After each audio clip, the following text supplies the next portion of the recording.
Restaurant Unstoppable, inspire, empower, and transform the industry. With excitement, allow me to introduce to you today's guest, the author of Restaurant Strong, the first principles of restaurant outperformance, Peter LeSar. My man Peter, are you feeling unstoppable Eric, today? I am. I've got a lot of energy for hanging out with you today, and you just served me a great cup of coffee, and I'm just jived to talk to your team. I'm excited to have you, man, and I really did enjoy your book. I should have held up the book as I was reading the title for the camera, but it's right here. Again, Restaurant Strong, the first principles of restaurant outperformance and how to make them work for you. So a little backstory, like you reached out to me to let me know about your book, Yes. and I after just looking into the book, and I think you sent me a PDF of the book as well, and I think I don't remember how I saw it, but like in the first chapter, I think I remember opening it up, and I think the introduction is what caught me, and I was like, I want to get this guy on the show because the very first words in your book are bridging the knowledge gap. Right. And that struck a chord with me because that's exactly why we're here. We're here to bridge the knowledge gap between the industry's most successful restaurateurs and the next generation. So I'm like, okay, this guy and I are aligned. I knew from the very beginning. And funny enough, so it was a week ago that I first reset. Like when I said for this trip, yes, a week ago. it was even a week ago, was it? Yeah. It was like less than a week ago, or just exactly a week ago. Right around there. I was like, "Are you available next week?" And I just came down to Tampa, and in my mind, I knew that I was gonna have to read 2 books over the next 7 days. You're amazing. I mean, a lot of people do that normally, but that's hard for me. I'm the guy that reads with one finger on the page all the time, but I powered through. I made it to the last chapter. I did not finish the last chapter, but I made it through almost the last chapter. And I loved this book, man. I really did. Well, I appreciate that. That means a lot.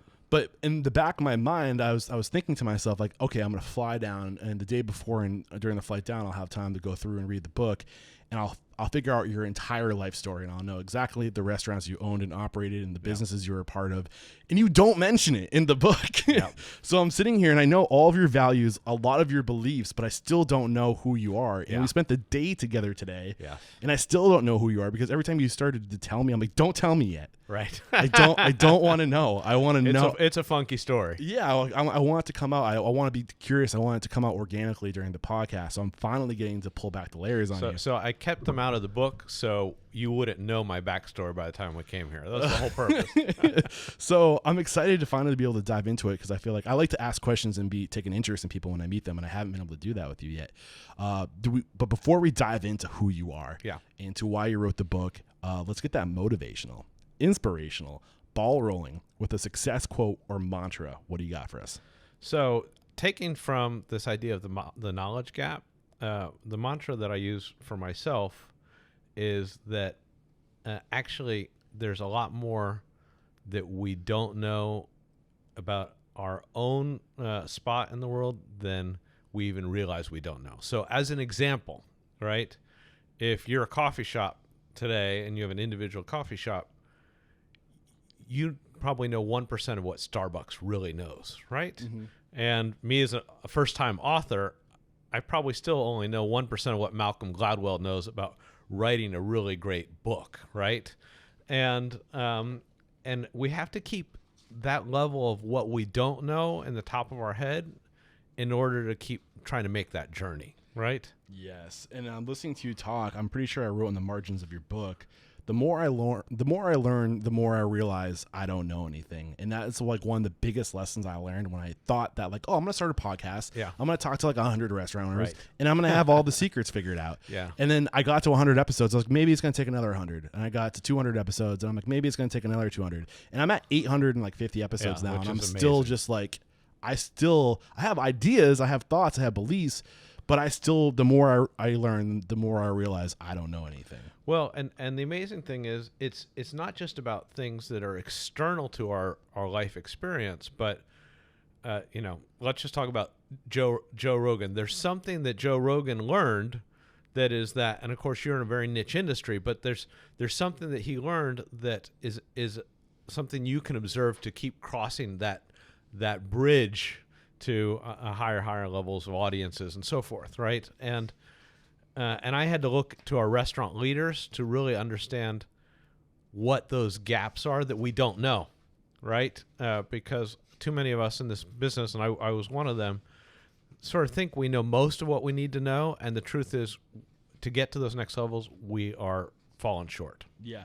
And the other, I think, thing that kind of that's tied to that is you start to learn things and you think you have an answer, and then before you realize it, you start to hear the complete opposite as a truth. Yeah. And then that seems to come up time and time again, where you hear something and then you hear something that's the complete opposite, and you're like, which one is it? You know? Yes. And the truth is, it's all right sometimes. Depends on who you are and what your values are and what your objectives are, which is not completely the solution to that, but I feel like that plays into it. What are your thoughts there? Well, I mean, if we're just talking big picture without any examples yet, a lot of times the truths of the day are the truths of sort of marginal outcomes, because so many people are believing in the same thing, Yeah. right? That you can't stand out. And that's when all of a sudden somebody comes along and shows us a new truth, which, oh yeah, that's actually true. Yeah. But they're out on their own, right? And I know we're going to get into some of that today. Yeah. But that's a plague on our industry. And again, I fell for it as well. We see all these models that are performing more or less like ourselves, and we believe what they're doing is truth, but we're not getting better results than we want. Well, for the longest time, the only place you had to go to get answers about how to be successful in the industry was from somebody who was in the industry who was successful. Yeah. But they just copied and pasted the person before them and so on for about 100 years. So we're still operating the same we have been for like a century, or literally a century. You know, Eric, this is gonna be fun. Yeah. So like it's weird. Like Yeah, I think, true. and this is just the success quote and mantra. We haven't even started to dive into who you are Yeah. and how you got to this point to be able to collect all this information. So where does it make sense to start sharing your story? Like where, like you, I mean, I got to find out a little bit about who you are and where you're from today, Right? But we didn't get into any of the hospitality stuff. So, you want me to start way back my story? Okay, I know you're from Ohio. Real quick, just Yeah. kind of like get into like a little bit of that background. Yeah. So we all have different paths, right? And we're Yeah. all very unique, and of course those paths are steered by the people who raise us, right, for the longest time. And my grandparents, both sides of the family, were both from small towns in Ohio, right? But my parents were Kennedy Democrats, okay, in the 60s, and probably the first Democrats they've ever had in their extended families. And so my father became a doc like his father, but went into international health, right? And so we ended up, he started as a Green Beret doc, and we sort of moved around the United States, but then we ended up in Afghanistan. And we ended up in Afghanistan in 1977. Now, I know your cameras are making me look a lot younger than I am. But we're in Afghanistan in 1977. And to give you the historical context, the Soviet Union had not come into Afghanistan yet. If you're sort of people listening, remember the history, right? But in 1978, the American ambassador was kidnapped and killed. And that was a big thing around the world because it's very rare. I mean, the last time that happened was when Hillary was Secretary of State, Hillary Clinton. So that happens every 40, 50 years, right? It's a real good way to prove a point, right? Well, yeah, unfortunately. Yeah. So our ambassador, who was very close to the American community there because it was very small, was kidnapped and killed in 1978. And then in 1979, the first Soviet advisor started to come in, and there was a coup d'etat, okay? And we were basically under a curfew, dawn to dusk curfew, and couldn't go out at all at night. They were literally like shooting people. Okay, and when we traveled to school, when we finally go back to school, we would have a van full of guys with machine guns following us to protect us. Jeez. That was our school bus trip, and it was a very different experience for a kid who was basically 10, 11 at the time, right? This is a total sidetrack, but Yeah. I gotta kind of point out the irony and the difference of level of tolerance for risk in 1970 versus 2021, where you still went to school. Well, it's not. With It's not just a that. machine gun, like It's not just that, but there's a little story in the book which you'll probably remember. Reasonably soon after the coup, my parents let me go back out in the streets, Yeah. even though there was a curfew and and I spent all my waking hours pretty much out in the streets, hanging out with my friend, going back and forth between our houses, which were a number of blocks away, going to the local market to get some kebab and some naan. And even in our neighborhood where I live today, parents don't want their kids going more than a few blocks away. I know, it's crazy. We live in the time, it's literally never been safer. There's Yeah. never been a point in time where it's been safer.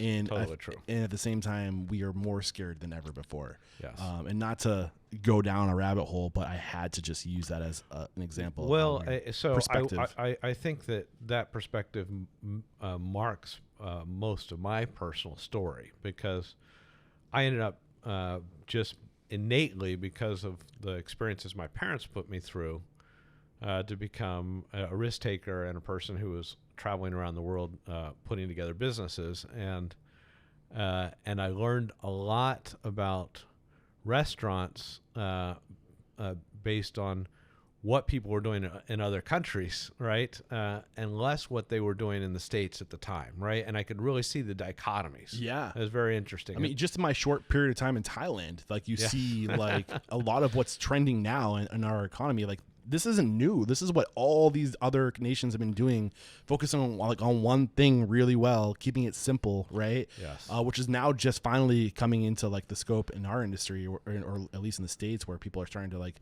streamline process and stuff like that. But anyway, absolutely. So really quick, so you talked to us in 1977. You were in Afghanistan.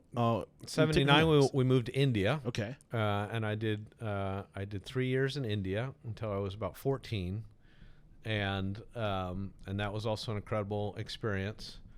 And then before Afghanistan, we were in Hawaii for 3 years, and after India, we moved to Boston, and that's where I ended up doing most of my high school. Okay. And then I spent a year of high school in Paris. Okay. Okay. And I spent then I went off to college in Connecticut, and I ended up doing a year in Japan. So those are pretty typical. A lot of kids do a year abroad. But then I went and worked for a large law firm in D.C. for 2 years. What did you study in college? So I studied, I don't want to misquote because I can never remember exactly. I majored in Asian studies and Japanese, and I minored in economics. Okay. Yeah, totally unrelated to everything. Well, economics, I feel like, is a great foundation for business, right? Understanding absolutely economy. And Asian studies was sort of a catch-all for studying a lot of different topics around what was going on in Asia at the time. So that was helpful. But I'd spent so many years growing up in Asia that I thought I wanted to be an Asia guy the rest of my life, right? And it's like the Wild Wild West over there. Yeah, absolutely. And a lot of my life stories are out of Asia, and that's just sort of fundamental to who I became. But after college, I went and worked in the lobbying group as a paralegal to the lobbying group of a Washington D.C. law firm, and I stayed 2 years, and I bought a 4x4 out of auction with the help from my grandfather in Ohio. Cost me $2,400, a Ford Bronco, 1984. Ooh, sexy. Yeah, very sexy. And with my French girlfriend, we spent 3 months driving down to Panama and camping the whole way. Yeah, and I ended up living overseas from the time I was about 25 until I was about 48. Okay, another side question, but I've often thought about driving to South America. Yes. And I look at the maps. Yes. And I'm like, can I even drive to South America? Is it possible? Sort of. You can drive to Panama, and then between Panama and Colombia, which is the first country in South America, there's the Darien jungle, which there are no roads that go through. I'm looking. I'm like, there's literally no roads, or maybe they just don't want us to know where the roads are. Well, no, there are absolutely no roads. Okay. It's just this massive, very dense jungle, and it's a geopolitical issue because, to some extent, the U.S. doesn't want a road going through that jungle, because then all sorts of goods can more easily come up. Okay. And to some extent, Panama doesn't want the road, because they're the first one that's going to. Yeah. South America wants the road. Of course they do. Right. And there's also grave sort of ecological issues, because when you put a road through a jungle, it's not just the width of the road, but the whole jungle starts to get eaten out as people sort of move into the areas. Yeah. Right. Yeah. And that's one of the most biodiverse places on the planet, with lots of indigenous populations of people still living there. So you can't. Okay. Yeah. It's not a bad thing, I don't think. But no, it's a good thing. I was curious because I was like, how? Yeah. Yeah. I've been down in that area many times, and it's something from Raiders of the Lost Ark, or it's just feels 100 years old still. I would love to go see that. So this is your first what's the word I'm looking for? Foray? Not foray. Yes, that's the word I'm looking for. Into Panama, because you ended up coming back to Panama later in your story, so I'll save that as a teaser. Yeah. But is this when you fell in love with Panama? Yeah, I've loved pretty much every country I've ever lived in, and but I would say that most of all, for countries that were not native to me, which is the United States, Panama was by far the most. But that has to do with you fall in love with the people, and you fall in love with the advantages and the humanity of the place and the errors of the government, and you just fall in love with everything. It's like being in a relationship. You know, we all have strengths and weaknesses, and you love the person for who they are, and that's sort of how my love for Panama came about. We're gonna come back to Panama. Yes. So after Panama, what's going on? So in Panama, something unusual happened, and first of all, I got together with some guys, and we started the first ecotourism operator in Panama before anybody even heard the term ecotourism. So Costa Rica was barely on the map, and we had no tourists. That was the problem. It was too soon after Noriega. If everybody remembers Noriega, right? Who was the ex-dictator. And so we lost money 7 months of the year, and we broke even 5 months of the year, and we ended up selling it basically to get our money out. And then I started with a bunch of Panamanian business people, a company that was representing American and European companies in the privatizations of Panamanian state assets like electricity and water and so forth, right? And through that process, I ended up having this little client named Thunderbird, okay, that was based out of California, and I started to get to know these guys, and we they were basically at the time an advisor to the tribal gaming in California. Okay. And so they knew a lot about gaming. They knew a lot about hospitality. They knew a lot about restaurants.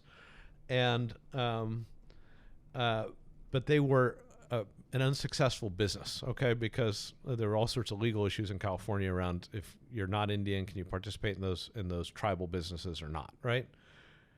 And so, they became my client in Panama for the privatization of gaming assets in Panama, the state-owned casinos, okay? And we ended up winning that privatization, okay? And from there, we took a company that was 5 people, and we started building resort properties in Asia and Latin America with large hotels, golf courses in a couple of cases, secondary homes, gaming when it applied, bars, restaurants. So this is like your first dive into hospitality. My first dive. Okay, this is where it all starts. This is where all the errors started. 25 to 30. By then I was getting closer to 30, so I might have been 28 or so, something like that. At this point, is it in your mind that this is what you want to do? That you love the world of hospitality? No. I had no idea. What's your angle at this point? What are you trying to do? So, do you remember what you dreamed of being when you were a little boy? Yeah. What was it? A commercial pilot, and that didn't work. Okay, so we all have these little boy dreams, right? And my little boy dream was I wanted to be I'm putting up air quotes for those who can't see this, an international businessman. Yeah. Okay. And I didn't really care about the sector, frankly. I didn't have a passion yet for a specific area. Does that make sense?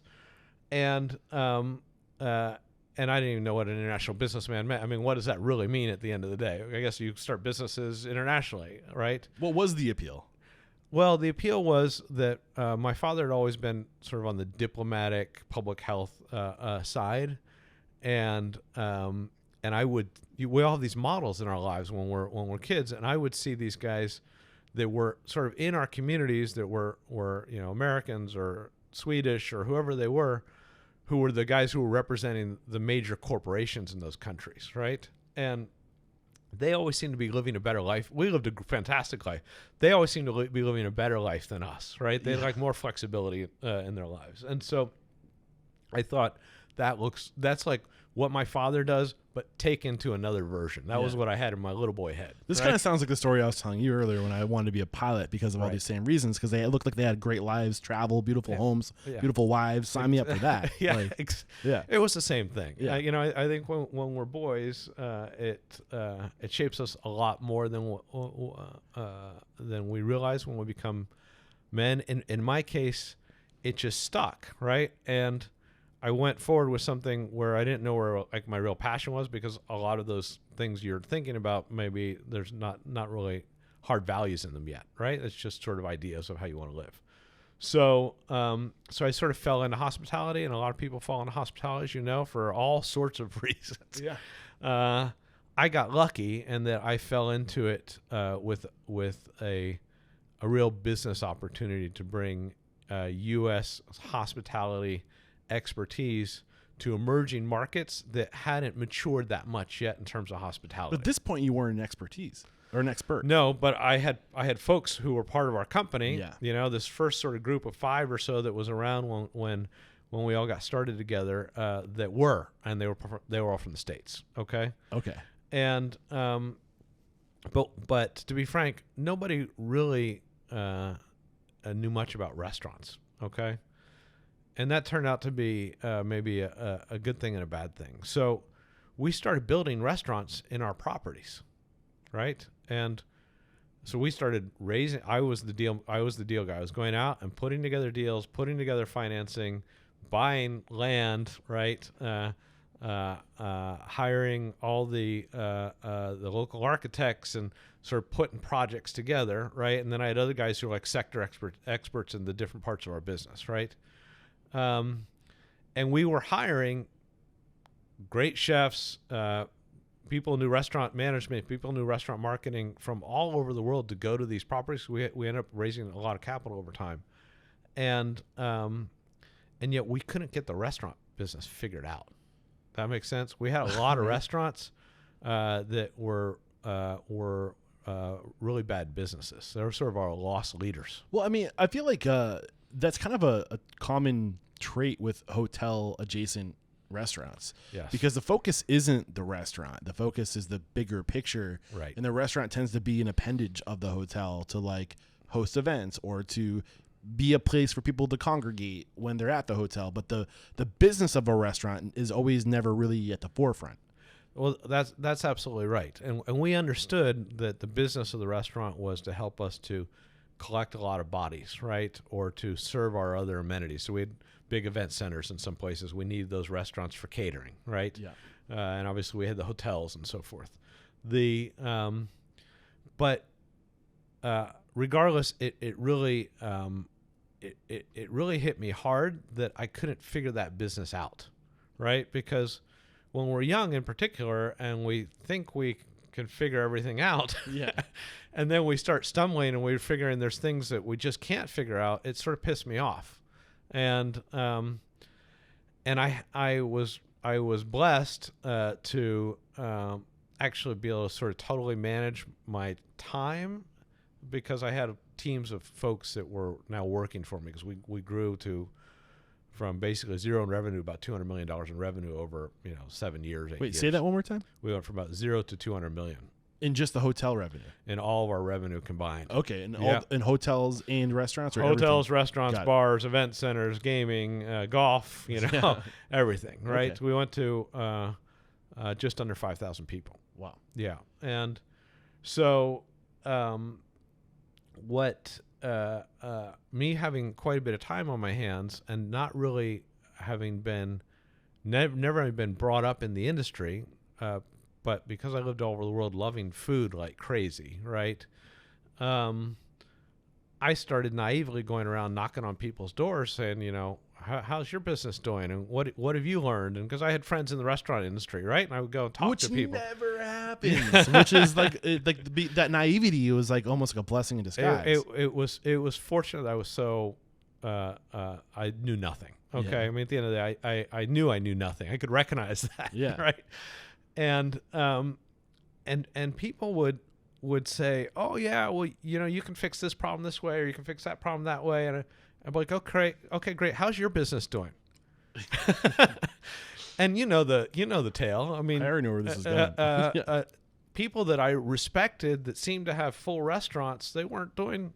And people who had like big reputations, right? They weren't doing very well. It's like the story of my life. Yeah, Listening to it, yeah, it's hard. And so then I'm like, okay, hold on a second. I know that there are billion-dollar restaurant companies, right? And I know that there are restaurateurs out there that have global names, right? And I'm thinking, here's this local guy that in this international market or in that international market, right? Because I was traveling all over the world, right? And I ended up meeting a lot of great people. And why don't they have the results those other guys have? What is that gap, right? Yeah. And it was coming up with that question. What do those leaders know, independent chain restaurant leaders, that the rest of us don't know? I want to know that. Yeah, that was the same exact question I was trying to answer, because my parents, growing up in a restaurant, line out the door every weekend. Tons of local press. People would come from hours away just to try our restaurant. My parents struggled every month to pay the mortgage. Yeah. And meanwhile, I'd look at other restaurants where the owners were hardly ever there. Right. And I'm like, okay, people love the shit out of us, but what's the difference between being busy and being profitable? Was the question I was out to answer when I started this podcast. So you and I have a lot more commonalities. And absolutely. And that question is essential. And so where my question was slightly different in my mind anyways was, what's the difference between being sort of an ordinary performing restaurant, and we can debate what that means exactly, and being one that went from an ordinary performing restaurant and got on a huge trajectory to become a globally renowned one. Yeah. Okay. And so it was the trajectory that I wanted to understand, that actually was the bridge to getting from, where people were to where most people wanted to go. And again, I had people work for me and a lot of resources and I'm not ADHD, but I have that sort of mind where I'm creative and I'm like moving back and forth with my brain on ideas, trying to connect dots. And so many of us, as you and I have spoken about already, in the restaurant industry don't have the time actually. And so I was almost gifted with a special opportunity to just sit back and start gathering empirical evidence of what was really happening, right? And that ended up being a 10-year process. So when you first moved to Panama and you start this project to build up these hotels and these resorts, the golf courses, the restaurants, what year is this? Okay, so I was in Panama before that, but when Thunderbird first became my client, it was or 2022, so it was 1997 maybe. 1997. Yes. Okay. I'm 53, folks. Okay. So 1997. Get that out there. But you also spent some time in Asia, because I know that you were building. We built things all over the world. So what happened is we built some assets in Panama. So that's where it started. That's where it started. Okay. And then we started making money and we said, okay, where else can we go? Right. We're seeing the world of emerging markets. Okay. And we're talking about Korea or Taiwan. We're talking about sub-Korea and sub-Taiwan, in terms of socioeconomic development, right? Countries that were fast growth, but were coming out of sort of abject poverty to starting to have a middle class. So this is interesting because, again, like there's so many commonalities with listening to your story. And I say this happens it's all relative, right? Yeah, of course. The same thing's happening in America in the Midwest, and like these fringe markets is what I call them. Right. If Chris Dimmick is listening to this right now, it's like, Eric, they're not fringe markets, they're momentum markets. That's right. But that's the same thing that you were looking for, but on a whole different scale. You're looking for people coming out of second world to first world countries. We were looking for what an urban developer might think of as path of progress. So we want to be in those countries where we see that there's a middle class that is just about to explode, and they don't have access to quality entertainment and hospitality products, and we want to be there first, right? These are all high-risk countries, okay? But our thesis was, but they're going to be de-risking as the middle class gets larger and larger, right? Countries tend to de-risk because people are demanding more better justice systems and better economic opportunity and so forth in larger and larger numbers, right? And so we started looking for those countries, right? And I started with this group of basically 5 guys. There was a CEO, there was a CFO, there was a chief legal guy, and I was the transaction guy. I was basically the head of business development. And my job was to go out, actually find the deals and do the deals for a long time, right? And so I ended up going to, before Chavez, if anybody knows of Chavez in Venezuela, I went to Venezuela, Costa Rica, India, Philippines, Poland. We did a very small project in Poland, Peru, and I spent a lot of time in several other countries trying to put together deals that ultimately we couldn't pull off, right? And we started raising capital from family funds and high net worth individuals and private equity funds all over the world and from local commercial banks to help raise all this capital to do all these projects. So what was it about these types of projects that was appealing for your investors? What was your sell? What was your pitch? Our sell was precisely what I just said. There's a burgeoning middle class with an increasing amount of disposable income for entertainment and for hospitality for the first time ever. And they want stuff that they've never had before, right? And we want to put it in front of them. And the local guys still don't get these ideas of theming and high-level elevated design and really incredible sort of American-style efficient service. And we want to bring all those things. And as we do and as we build first-mover brands in those areas, we're going to have a lot of opportunity, right? And was that the case? That was the case. We made some huge mistakes, and that is because we're in all these countries, we overpaid for our cost of capital, right? And so we got slowed down in a bunch of different ways because to go and finance deals in these countries, we are having to pay a lot of money to our investors to make these companies happen, right? And so that was one, and two is every deal that we did, as far as I can remember, there's probably one or two that ended up being very profitable, but they were still in high-risk countries. And so you would get regulators coming at you that were asking for stuff you couldn't give them, right?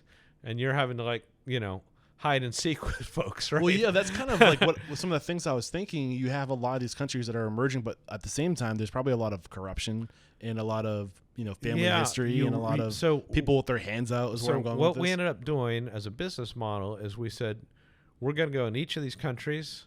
And this is my job. And we're going to find the wealthiest family we can that knows how Americans practice business, that are multinational business guys themselves, who are sort of untouchable in those local markets, that nobody's going to ask them for stuff. So right?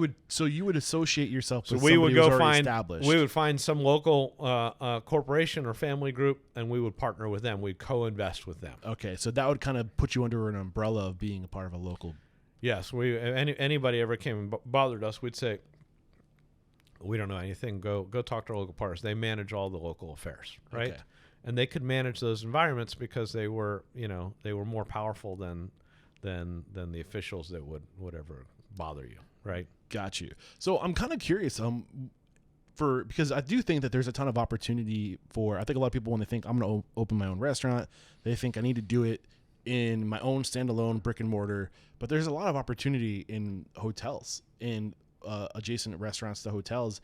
And I think if you are wise enough to look and to find out where those opportunities are locally, that could be a way for you to go in and develop a brand someplace if you're a new and developing chef. Yeah, absolutely. You know, there is a history of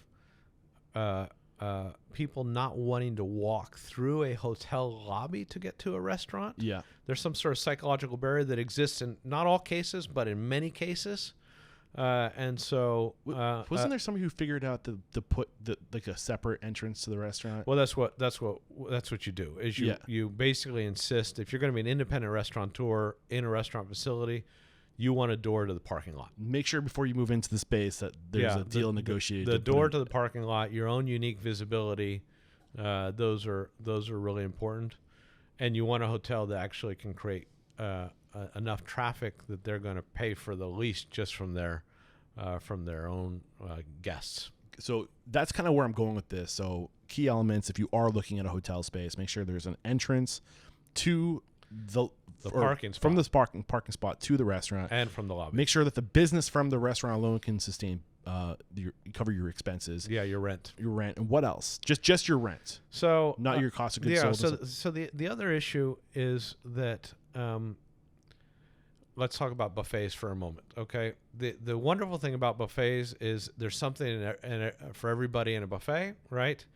And it's rarely an exceptional meal, right? Because you have to please everybody, okay?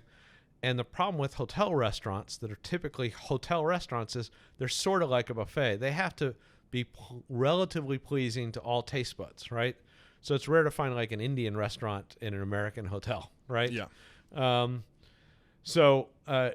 You generally don't want to be that restaurant, okay? You'd rather the hotel operate their own loss leader, serve all sorts of tastes to all sorts of guests, but you want to be that next restaurant that can be a sort of a specialty, interesting restaurant, maybe with some entertainment or just some typical atypical flair, right, to it that that both outsiders would aspire to and hotel guests that want to try something special. Got it. So at what point, or I know that you opened the restaurant in Panama. You went back to Panama. You opened a restaurant. You put it on the map.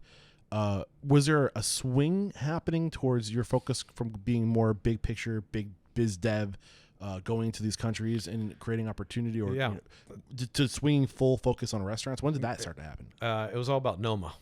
Okay, 2010. Okay.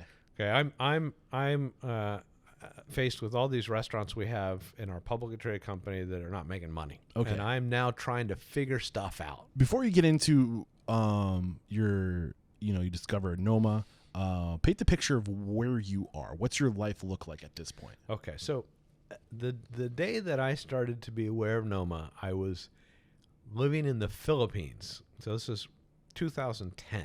Got it. Okay, and we had just opened up our second property there, which was a championship golf course. We opened the first 9 holes. We opened up an incredible cliffside hotel. We had a whole peninsula that basically we had acquired under a long-term lease from the government, and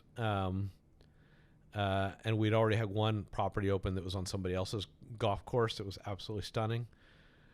And I'm in my research mode. I'm realizing that when I ask a question to my team of experts who worked for us, people who've been in the restaurant business a long time, I was getting 100 different answers to the same question. When I'd ask that question to my restaurant friends, I was getting 100 different answers to the same question, right? And I'm like, okay, there has to be some more universal ideas that underpin what's happened, what's the difference between most folks and our leading restaurant owners, but the folks in my circles don't know what those are. Yeah, so you get into a lot of these truths in the book. I do, and so I decided I'm going to start researching. Okay, and I'm giving up on researching with people that understood the restaurant business the way that most of us understand the restaurant business. Are you kicking yourself for not starting a podcast in 2010 and recording should have done that. Conversations? I should have done that. And nobody's been as early as you, my friend. And Noma had just for the first time been recognized as the world's best restaurants, the first of its four times, right?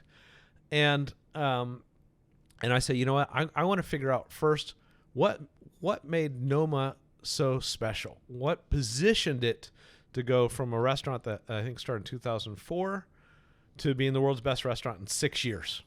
Okay, how does that happen? It's a 40-seat restaurant. How does that happen, right? And I'm like, I'm going to spend a couple hours on this. I'm going to figure this all out. Yeah.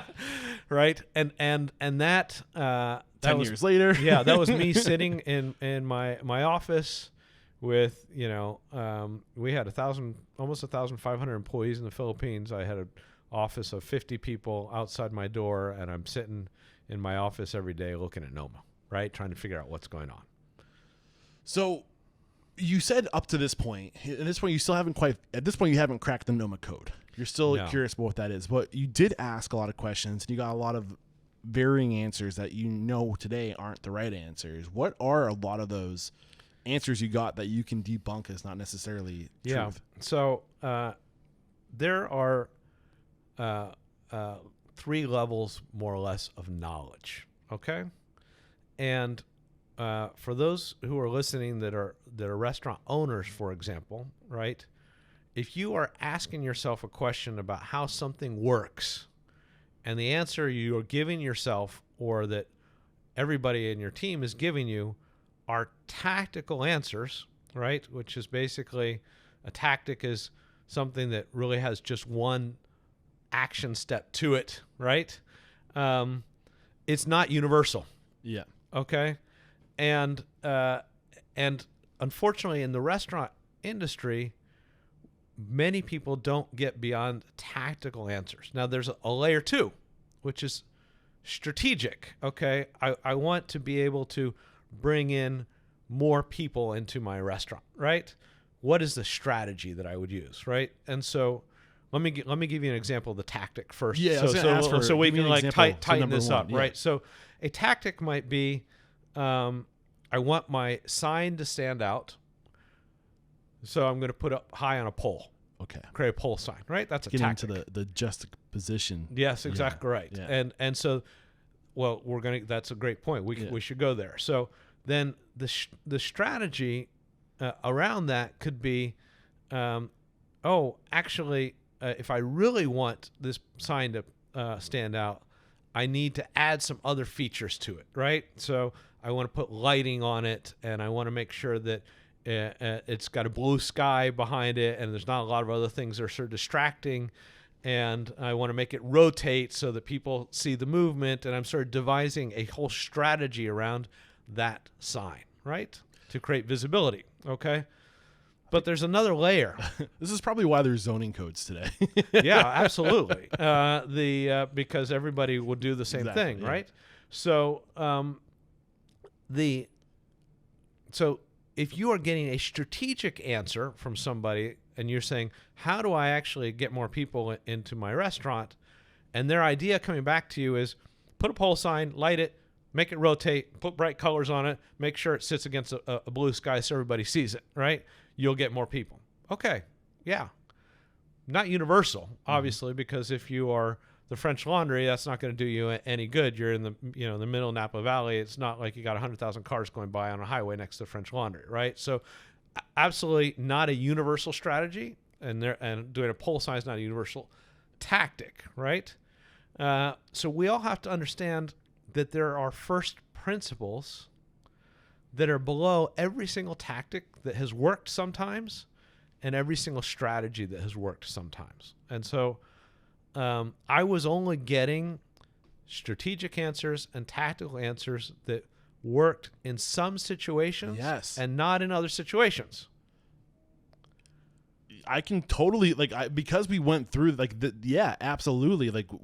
There's just so many different things that are case by case scenario. Yeah. What works for one person might not work for you, and I think that it's really important that we understand that, like you said, that's a tactic for that individual, Right. in that individual situation or that specific situation that it made it work, right? Absolutely. And so the flip side of that is, I'm just going to bring back to a current example of how we get pushed things, right? there's all sorts of people that are trying to sell stuff to us that come at us on social media and so forth, and they're pushing hard on their tactics and their strategies, but they don't work for most people for hundreds of reasons. Maybe they don't work for the restaurant business, or maybe they don't work for your personality, or maybe they don't work for the skill set that you have or your type of restaurant. And so you're sort of setting yourself up for failure, right? Because you're shooting in the dark. You don't know where the dartboard is exactly. You're just throwing darts when you're reliant only on tactics and strategies to try to stitch together a long-term trajectory in which you can have minimal amounts of hard failure and you need lots of successes to go really far. Yeah. Right? You can't stitch together the sort of trajectory our leaders have shooting in the dark on tactics and strategies, because it will take you too long to figure everything out, shooting in the dark like that, to actually get as far as you want to go. Also get lost in the minutia, trying to figure all that stuff out. You overcomplicate. You absolutely get lost in the minutia. So a first principle, and let's just take the world that we all know. One first principle of how the world works is we have gravity, right? Yeah. And when you hold up an apple or a glass or anything else, it is going to fall to the ground, right? It's universal. Yes. Okay. And what I believe that our restaurant leaders have uncovered, whether they have thought about it in this way or not, but because they are universally practicing in the same ways, and we'll get into that, is they have uncovered the first principles of how restaurants actually bridge that gap from ordinary performance to extraordinary performance. And they are all using these same first principles, whether McDonald's or Noma, to elevate themselves up, right? And so let's go back to the pull sign, right? Yeah. We talked about the tactic. We talked about the strategy. And I'm saying, Eric, under every tactic that's ever worked, sometimes, and under every strategy that's ever worked, sometimes, there's a universal principle that works every time. Yeah. Did you give us an example of a strategy? The tactic was the sign being loud and obnoxious. No, the tactic was I'm going to create a sign to create visibility. Yeah. Okay. And the strategy would be, okay, I'm going to do a multiple things. So strategy is basically a series of tactics put together, right? Tactic is one thing. Okay. And a strategy is I'm going to build a domino or a chain of tactics. And in this case, it was, I'm going to rotate it. I'm going to light it. I'm going to make it great colors. I'm going to position my property in such an extent that it has the maximum blue sky background so that people see it against the blue sky. Yeah, right? But there's a third category we really haven't gotten into yet. Which are the first principles. Yes. Okay. And so what I'm saying is, folks, under every single strategy and tactic that's worked sometimes, there's a universal first principle of restaurants that works every time. Okay. Yeah. And that's what you need to understand, what those first principles are, so that you can apply them as lenses to bring your business to a higher trajectory, right? More consistently with fewer errors and higher probabilities of sort of hitting the sweet spot every time, okay? So what would be a first principle under that tactic or that strategy that we just discussed, right? And that is that when you are more visible, right, people recall you more often, okay? And when they recall you more often, you increase your revenue proportionally to others that don't generate that sort of recall, right? So, in other words, there's a direct line between your visibility in general and the amount of traffic and revenue you generate, okay? And now you can say, how do I take that lens and apply it to all aspects of my business? Because it applies everywhere. And you can say, well, I'm going to make my facade stand out more, right? And I'm going to put a Chick-fil-A style billboard near the off-ramp to the highway. That's visibility. I'm going to figure out how I can become a thought leader so that people like Eric want to talk to me, right? Yeah. And that creates my visibility for my own personal brand, but behind that is my restaurant brand. Or I'm going to publish a book like I did, right? Yep. And I'm going to try to sit on my city council, and I'm going to try to do all these things that get involved in my community. That maximize. Donate. Yeah, exactly right. Everything that I can do to maximize the visibility of my brand and myself, okay, is going to increase the recall for my brand in the market and is going to lead to more traffic and revenue compared to those that are not as visible as I am. And this is a universal truth, because you see the same strategy on social media when it comes, all you're trying to do is get impressions. All you're trying to do is remind people that you exist. Right. And then once they see that you exist, there's the offer. Right, to get you to come to call to action. Whatever the hook is. So it's all the same stuff. It's all about just how many impressions you make. But you get into it in the book, but then there's certain people who are just really good at getting a lot of attention. And that attention they get, the reason why they get to those stratospheric levels of growth is because everybody wants to be, they're just so front of mind. Well, yeah. So the book tells you how to get that attention, right? And we can go in that in a moment. But what I want to do is, for a second, is step back and show how universal that one principle we discussed is, right? Yeah. So I told you out front, I looked at McDonald's to Noma to see what universally connected them. Yeah. And I remember the first time I said that out loud to somebody. And this guy ran a small restaurant, and he laughed his ass off at me, right? It's like, there's nothing in common. You're an idiot, basically, right?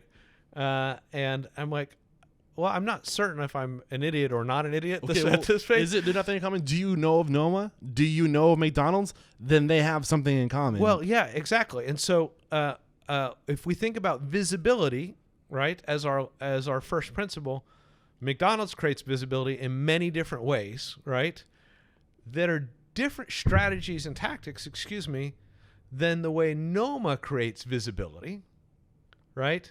They have different strategies and tactics, but they are still trying to maximize their visibility in their own ways, right? And we can talk all we want about those strategies and tactics of one versus the other, right? Yeah, and I feel like people that are listening to this right now are saying, these freaking a-holes are just telling us the secret to becoming rich in the restaurant industry is get famous, which is a lot easier said than done. But you do get into specific tactics on how, absolutely, depending on whether you want to be a McDonald's or a Noma, there's ways to do that. Yeah. So I guess the important thing for the audience is, I wrote this book not just to tell everybody, okay, that there are all these principles of how to actually bridge your knowledge gap from, that creates ordinary outcomes to the sort of outcomes our leaders get.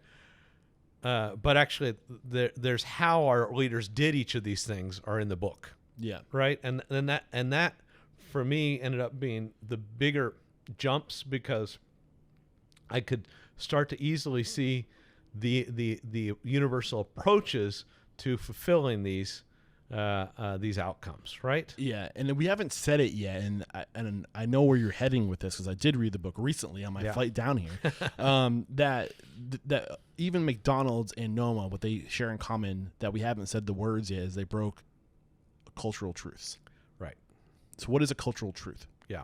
So let's take a step back for a second, and let's talk about something more biological than that. Okay. Well, now you're getting into the kind of stuff I like. Yeah. And this is the stuff I like too. Okay.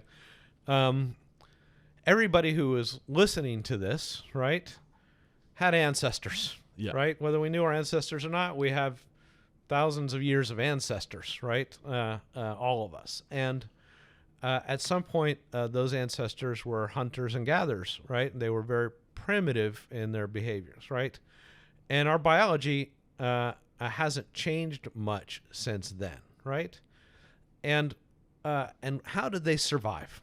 Okay, well, they survived by using the energy in their brain in ways that allowed them to survive. Okay, just as we do today. And so what would that mean in practical purposes for them? It would mean that I am walking in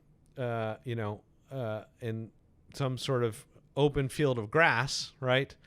And I can't have my brain wasting its time seeing every blade of grass, right?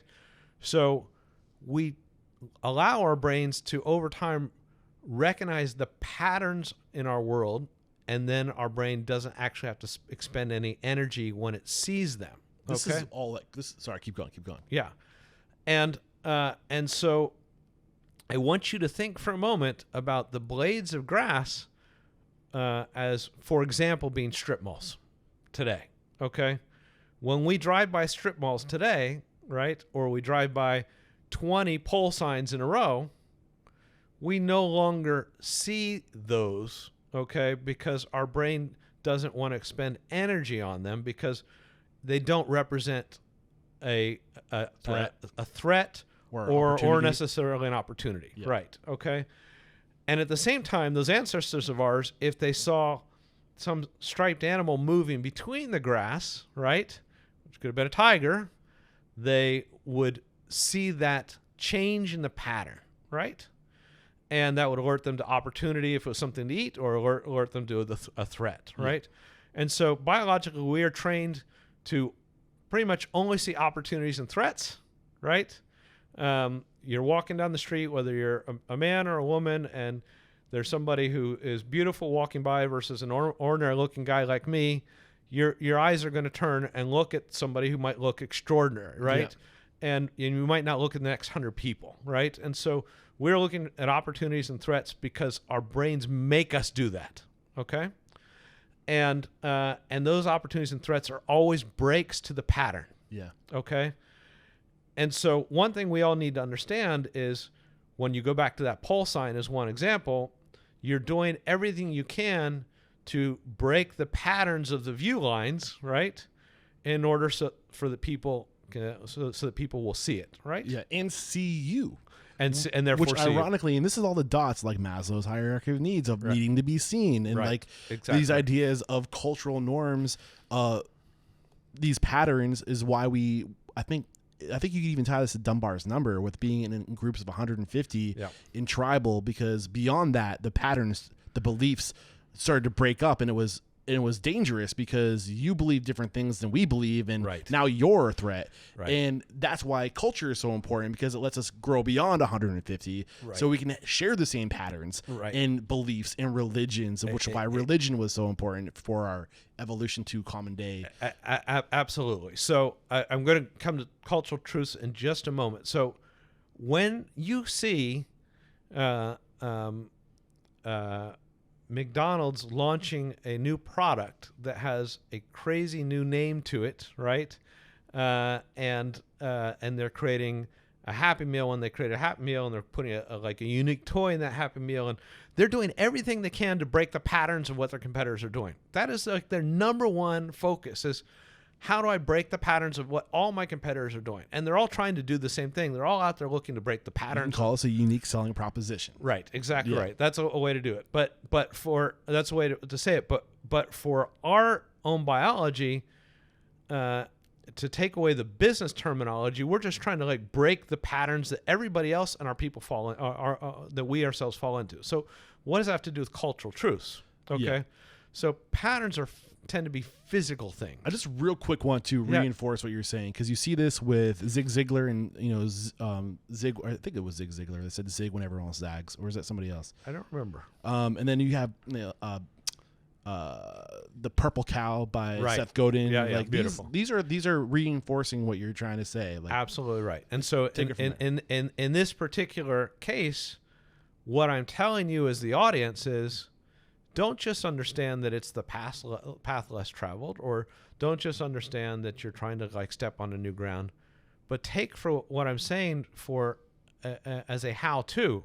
If you can actually sit down and look at because we're not to cultural truths yet, to the patterns of your products versus the patterns that you share with competitors of yours, and you can do the opposite, essentially, right?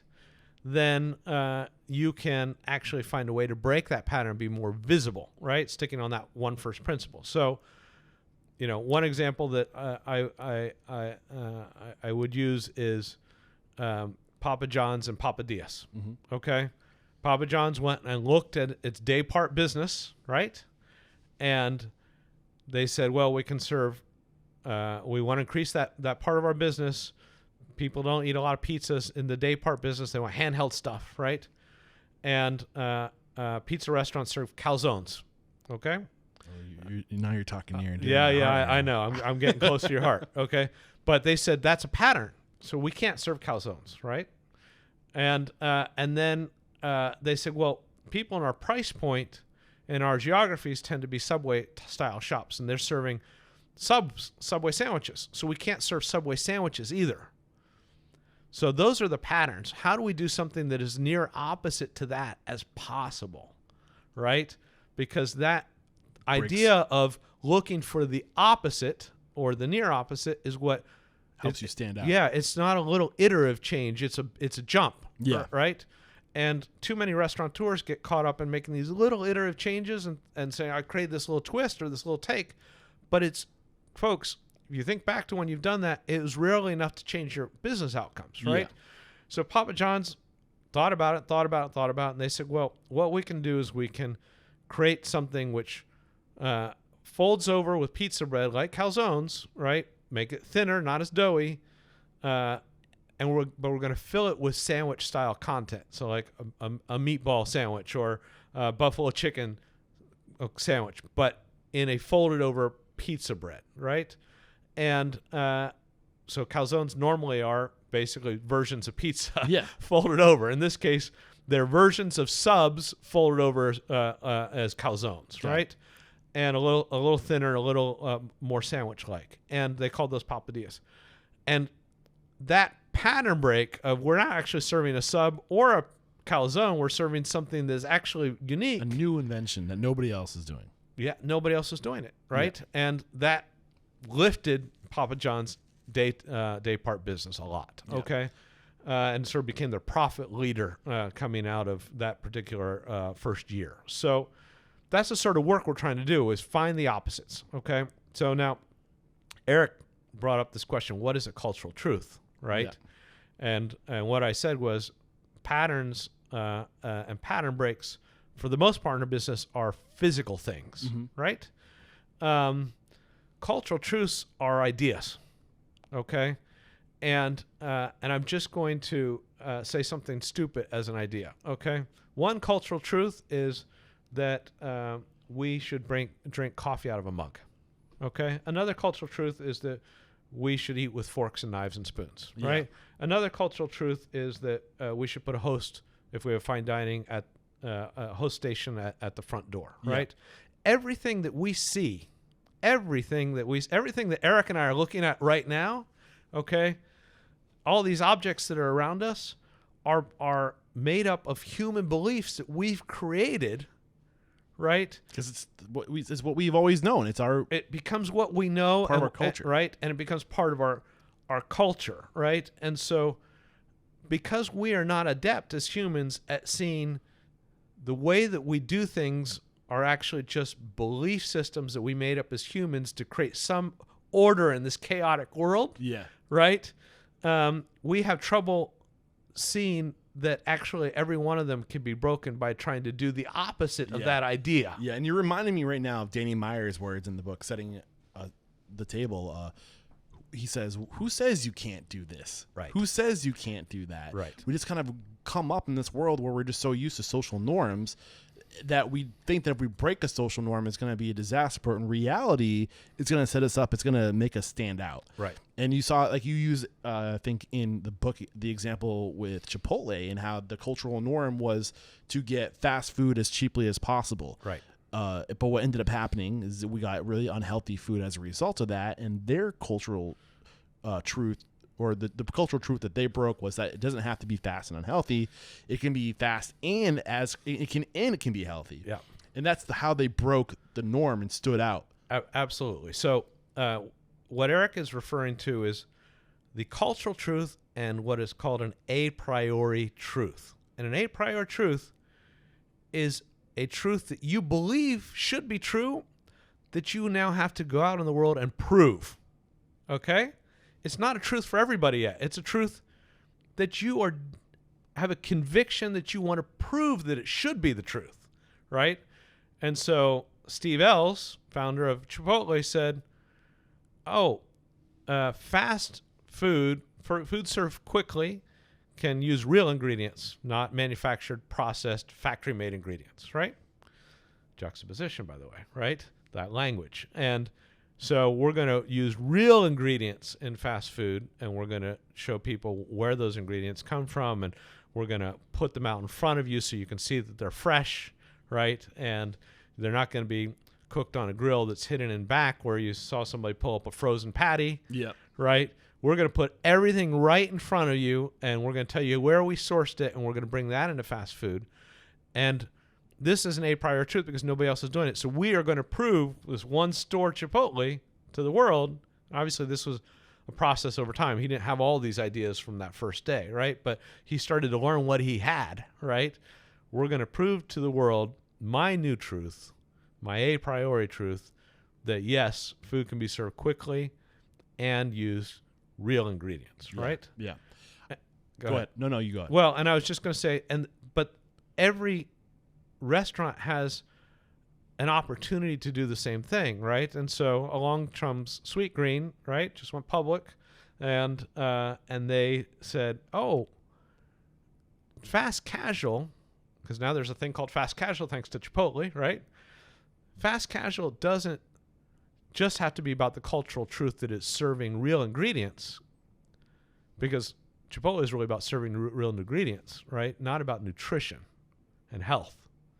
And Sweet Green said, actually, fast casual can be about nutrition and health, and we're going to prove that new truth, right? And so for you guys sitting in your offices and at home and in your car listening to Eric and I gab away, what I wanted to say to you is, if you can see a cultural truth of which there are 1,000 cultural truths you're practicing in your restaurant right now, and you can identify it so clearly that you can write it out in a sentence or a phrase, you can come up with an a priori truth from that written down sentence or phrase that can somehow put a dent in the universe, right? Yeah. And that is what every single one of our leaders has done. They have changed the cultural truths, the belief systems we had inherently in the restaurant business, and they planted something that was not inherent to our beliefs just by doing as near opposite as they possibly could. Yep. Yeah. There's so much. I mean, this is just one of the, I feel like we're covering one chapter of the book right now. Yeah. And there's another thing I really want to get in, and unless there's anything you want to round that thought off before we move forward. No, maybe we'll come back to it if it makes sense. But yeah, let's go. One thing that I found super powerful was this idea of the law of diminishing returns. Yeah. And you see this. So a lot of what your book did for me, because I'm right there with you, where I'm out there literally talking to hundreds of restaurateurs. If you don't believe me, there's a list of them below this episode. And you help, so one of the things that reinforce, I always hear in the show, is that you have to refreshen every 5 years. You should have a budget put away to refreshen every 5 years. Yeah. And the reason for that is because you have to stay relevant. You have to stay fresh. You have to change it up because people will get bored of you. Right. So that's in essence a really short version of the law of diminishing returns, but maybe you can explain it better. Yeah. I know you can explain it better. Well, yeah, I hope so. You explained it great, but I had to figure this out in the minutia, right, to really understand what the concept was. Well, I knew why we had to every 5 years refresh, and it's because we need to stay relevant because people are gonna get stale. Right. So, but you take it further. Yeah. So let me take it. Let me take us to the prequel, and then we'll get to the sequel of that. Okay. The prequel is the day that you opened your restaurant. Okay. For those that are listening, whatever restaurant they opened, whether it's the first one or the 10th one. You went from zero revenue and you started on a fast curve up, right? Yeah. And that curve, let's just call it your revenue growth rate, right? And so your growth rate might have grown, let's take month one as your baseline, whatever that was, right? Maybe that was $10, let's just say. And by month 12, you're doing $100 a month, right? So you 10x'd. From month one, your revenue by month 12, that is a super fast revenue growth rate as a percentage basis, right? Okay. And I know there's so many people who are listening to us that's me. Whenever we get to that point, we're like, we figured it out. We're unstoppable. We're like, oh my God, I know that I'm good, right? Yeah. That's the way we all feel. 4 years later. 4 years later, in some cases 1 year later, in some cases 6 years later. But yes, what happens is, we have these diminishing returns, obviously, where the longer we've been open, the slower that growth rate gets until we start to go down very quickly the top of that bell curve, and over time, almost everybody heads back to more or less the growth rate of the market, and we become dependent on what's happening in the economic cycles. Okay, and then we live out the rest of that restaurant's life more or less in that. We might be refreshing every 5 years. We might be adding something once in a while, extending the bar or adding a bar or whatever, and then we'll get another growth curve, right? But essentially, we are all buying into this fact that pretty much eventually we're growing more or less what the market grows at, right? Yeah. And that is the law of diminishing returns. That the longer we're open, the slower our growth rate is going to be, and there are lots of underlying factors to that we can get into. Okay, but what I want everybody to understand is that our restaurant leaders broke the law of diminishing returns. Yes, they kicked its butt. Okay, because they actually didn't overcome the law.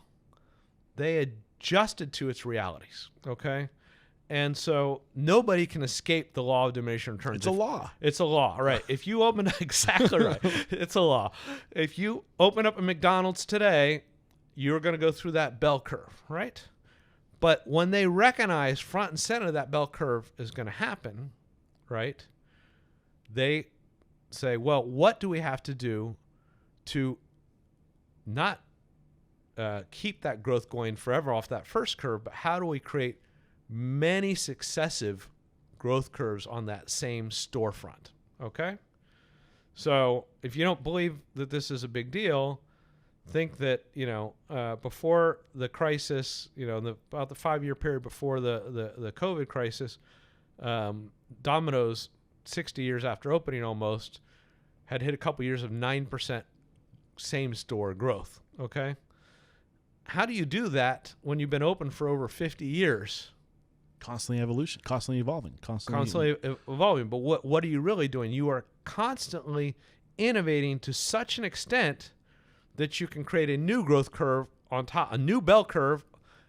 As the first one is ending, you're adding a second one on top of it. As that one's ending, you're innovating again, adding a second one, a third one on top of that. And you are going and going and going and going. So when they're at 9%, the market was growing at like 2%, right? They were over 4 times greater in speed than the market, though they've been open for 5 decades, right? So you see this in other places too. You see it with a linear restaurant group does it with their restaurant Next. Yeah. So they understood the law of diminishing returns, and they said, well, let's just reinvent a restaurant every year or whatever it is. Right. And that's exactly what they're doing. They know that they figured out that we're the hottest in our first year. Right. So let's, the first every 2 years, I can't remember how often they switch, they rebrand, but they literally tear down and rebuild a whole new concept because they know they're fucking riding that wave of the first year.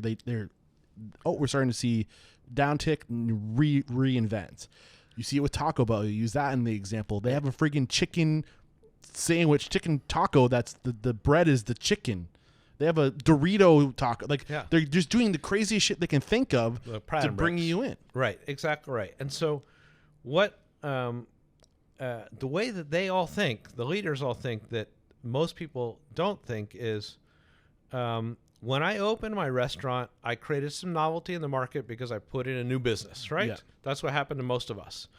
And we were novel and people drove by and they said, oh, look, this place just opened. Cool, let's go try that out. And people there's some buzz and people talked about it, right? And they are trying to create just as much buzz with every single innovation they do. Okay? And most of us, what we do is we come up with a new menu item, we slap it on the back of our menu or, wherever in our menu, and we don't do it in such a way that it breaks patterns, okay? Or if we do break some patterns, we don't let the world know about the pattern break, right? Which is a form of launching products, okay? And so people don't see the pattern break, right? And they don't talk about it. It doesn't create any buzz. And so they are bringing a series of approaches together to innovate something that breaks a pattern so strongly, and then they are communicating it in ways that are often pattern breaking in their communications, and we can talk about some examples, so strongly that the world around them sees them again as if they had just opened. Yeah, and I think we started this section of the conversation after the commercial break. You said Noma is the reason why I went down this path. Right. And I think they're another great example of this. Right. So you want to share that? Yeah. So Noma, if you look at Noma 2.0, and of course this has been a little bit of a shaky thing because of COVID got in the way, right? Yeah. But I want everybody to understand that what Rene Redzepi does is exactly what Taco Bell does. Yeah. Okay. What? No way. Get out of here. Yeah, I know. There's nothing. There's no similarity. Don't hang up, folks. So Taco Bell does approximately 9 limited time product offers a year, in which they invent some crazy name, okay, for a product. They put together some crazy ingredients. They use some really original marketing to get it out there so we see it. They're pattern breaking in their marketing, right? Everything's pattern break, so that we constantly see them and we want to go try them out, right? And Noma does exactly the same thing. They just do it at a slightly slower pace. So they do 3 new season launches a year. Yep. These are essentially limited time offers in which they're bringing in crazy new ingredients, right? Creating crazy photogenic plating, right? And we are moving their images all over the world with social media because of the pattern breaks in that plating and the pattern breaks in that description of that product, right? And they are attracting our attention as a result. And all they are doing is, as Noma 1.0 had sort of now 4 times won the world's best restaurant in the world, they're thinking we're at the top of the bell curve. Yeah. We really can't go any farther than this, right? Let's shut down. Let's pattern break by taking the restaurant around the globe. Yep. That was a pattern break, Yep. right? And when we reopen, let's reconceptualize this restaurant and reconceptualize how it launches seasonal products because they weren't seasonal before that. We didn't even mention their original pattern break. Yeah. Which their original pattern break was they wanted to represent, was it Nova Scotian? No, Scandinavian. Thank you. Right. They wanted to redefine what Scandinavian food was because traditionally it had kind of a reputation for being blah. Yeah. And they wanted to change that. So that was the first pattern break. Well, so historically, buffets, by the way, folks, were not invented in Las Vegas. Okay. Buffets were essentially an adaptation of smorgasbords out of Scandinavia that were actually not buffets at the time. They only became buffets when they brought smorgasbords to the World Fair in New York City in, I don't remember what year, but many decades ago. Okay. And they sort of reconceptualized smorgasbords as some sort of large, abundant buffet, right? And so what happened is tourists started to go to Scandinavia, and they had this idea of smorgasbords, and restaurants started to serve them something that wasn't really even native to Scandinavia, which were these huge buffets of food, of which, since they didn't have a lot of native ingredients, they were importing most of the ingredients from continental Europe, right? That was the pattern. The pattern was, when people come, we're going to serve them large, abundant food with ingredients that aren't even our own, right? Because that's what people want. And Rene Redzepi and Klaus Meyer, who's his partner, and other great Scandinavian restaurateurs and chefs got together, and they said, no, we're going to create a new way of thinking. That is, we're only going to use ingredients from our lands, our skies, and our seas, right? And which wasn't necessarily a pattern break universally, but it was in that market. Well, so why was it a pattern break in that market, and why in part was it a universal? You're totally right, because there's farm to table going on already, right? But nobody had done it in a place with such scarcity before, okay? And so they had to use a scarcity of ingredients that forced them to become incredibly creative and diligent in figuring out how to use these ingredients, because a lot of them weren't edible in their normal states or through sort of simple cooking techniques, right? And so the pattern break was, we're using ingredients that have never actually been used in farm to table before any place in the world, that are really native to us, and we're having to be so creative that we're actually creating an entirely new way of thinking about food. Yeah. Right. And so their plates all became pattern breaks as a result. Okay. And that's the point, is they looked at the pattern, okay, of Rene Redzepi looked at the pattern of smorgasbords, and he's talked about smorgasbords in the past and how they were a joke. Yeah. Right. And he said, what is the opposite? He and others said, what is the opposite of this? Right. That's the a priori truth that we're going to lean into. Right. And that's what they did. Yeah. And the reason why I really, really enjoy your book is because I've been saying that we're going to find out more about what will make us successful in the future.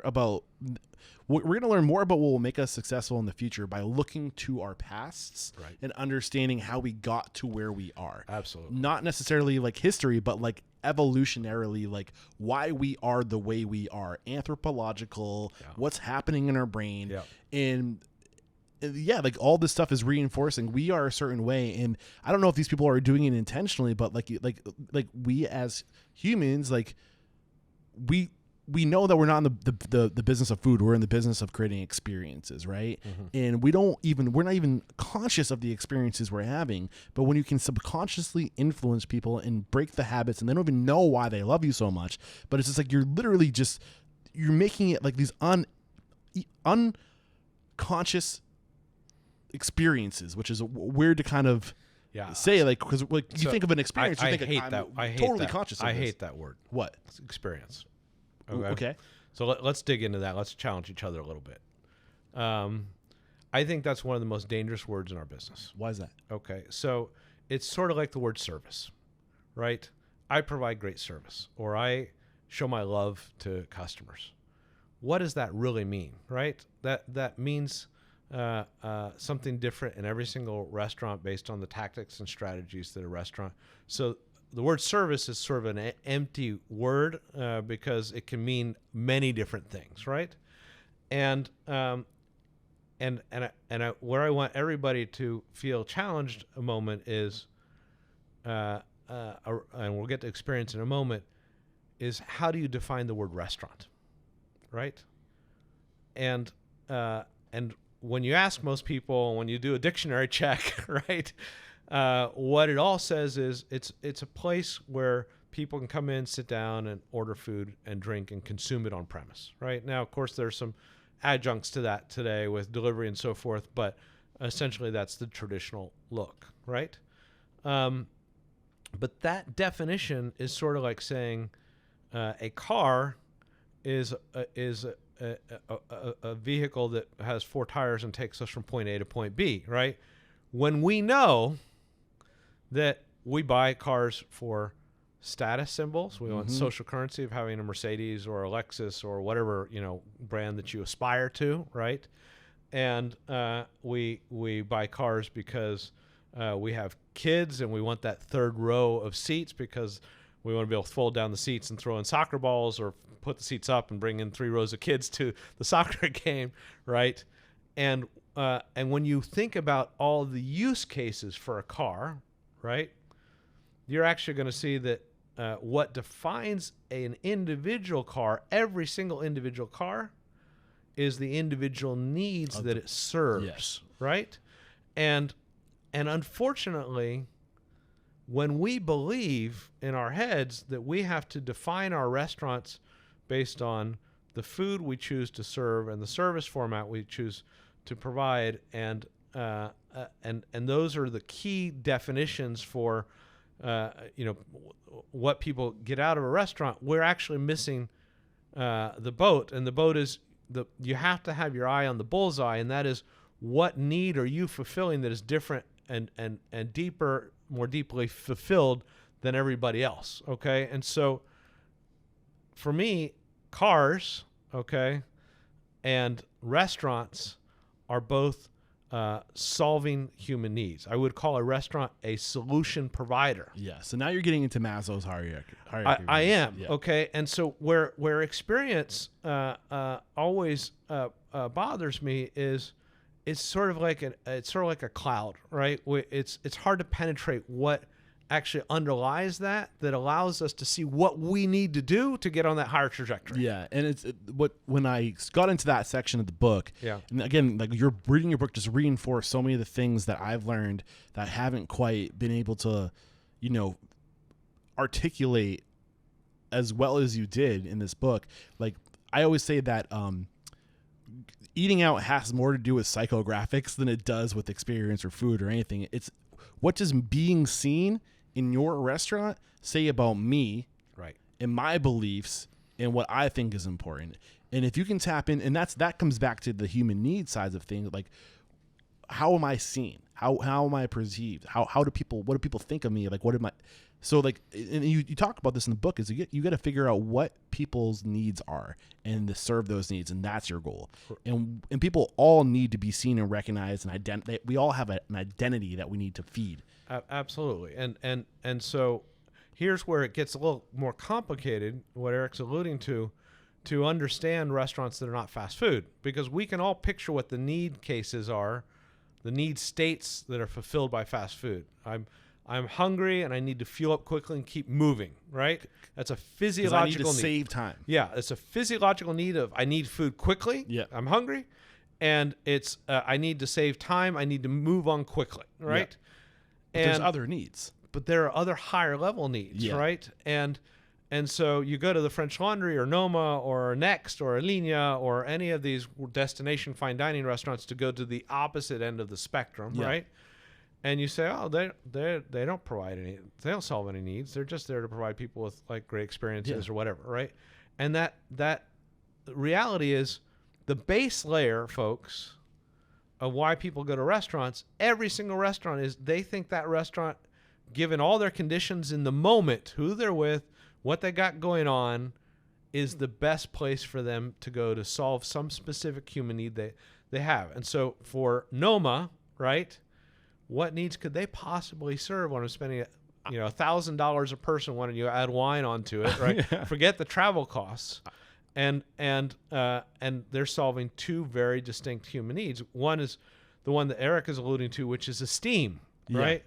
We're animals, right? Yeah. We go back to status. The time when we were in caves, right? And people, there's been anthropological studies, right, that show that there were people that had certain corners of the cave which were better corners, and in those corners of the cave, there actually have been found more little items that were jewelry-like than in other corners of the cave that were less worthy of people, right? Yeah. And so cave social status or exactly class. Right. Yeah. Okay. And so there's this need of human esteem, to feel respected, okay, to feel superior, to feel worthy, right?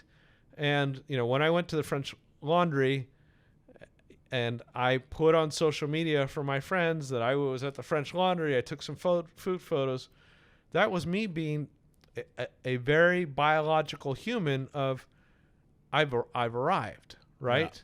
Yeah. And I look back on that now, I'm like, okay, that was pretty superficial, but that is human. That's why we buy watches that we can't afford, and we buy sneakers that we probably don't need to pay for, and so forth and so on. So many of our consumption decisions are around establishing our identity so that people esteem us, right? Yes. Okay, social currency. And the other need that Noma or the French Laundry or these other restaurants fulfill is that of self-actualization, right? And self-actualization is actually the highest level of human needs, right?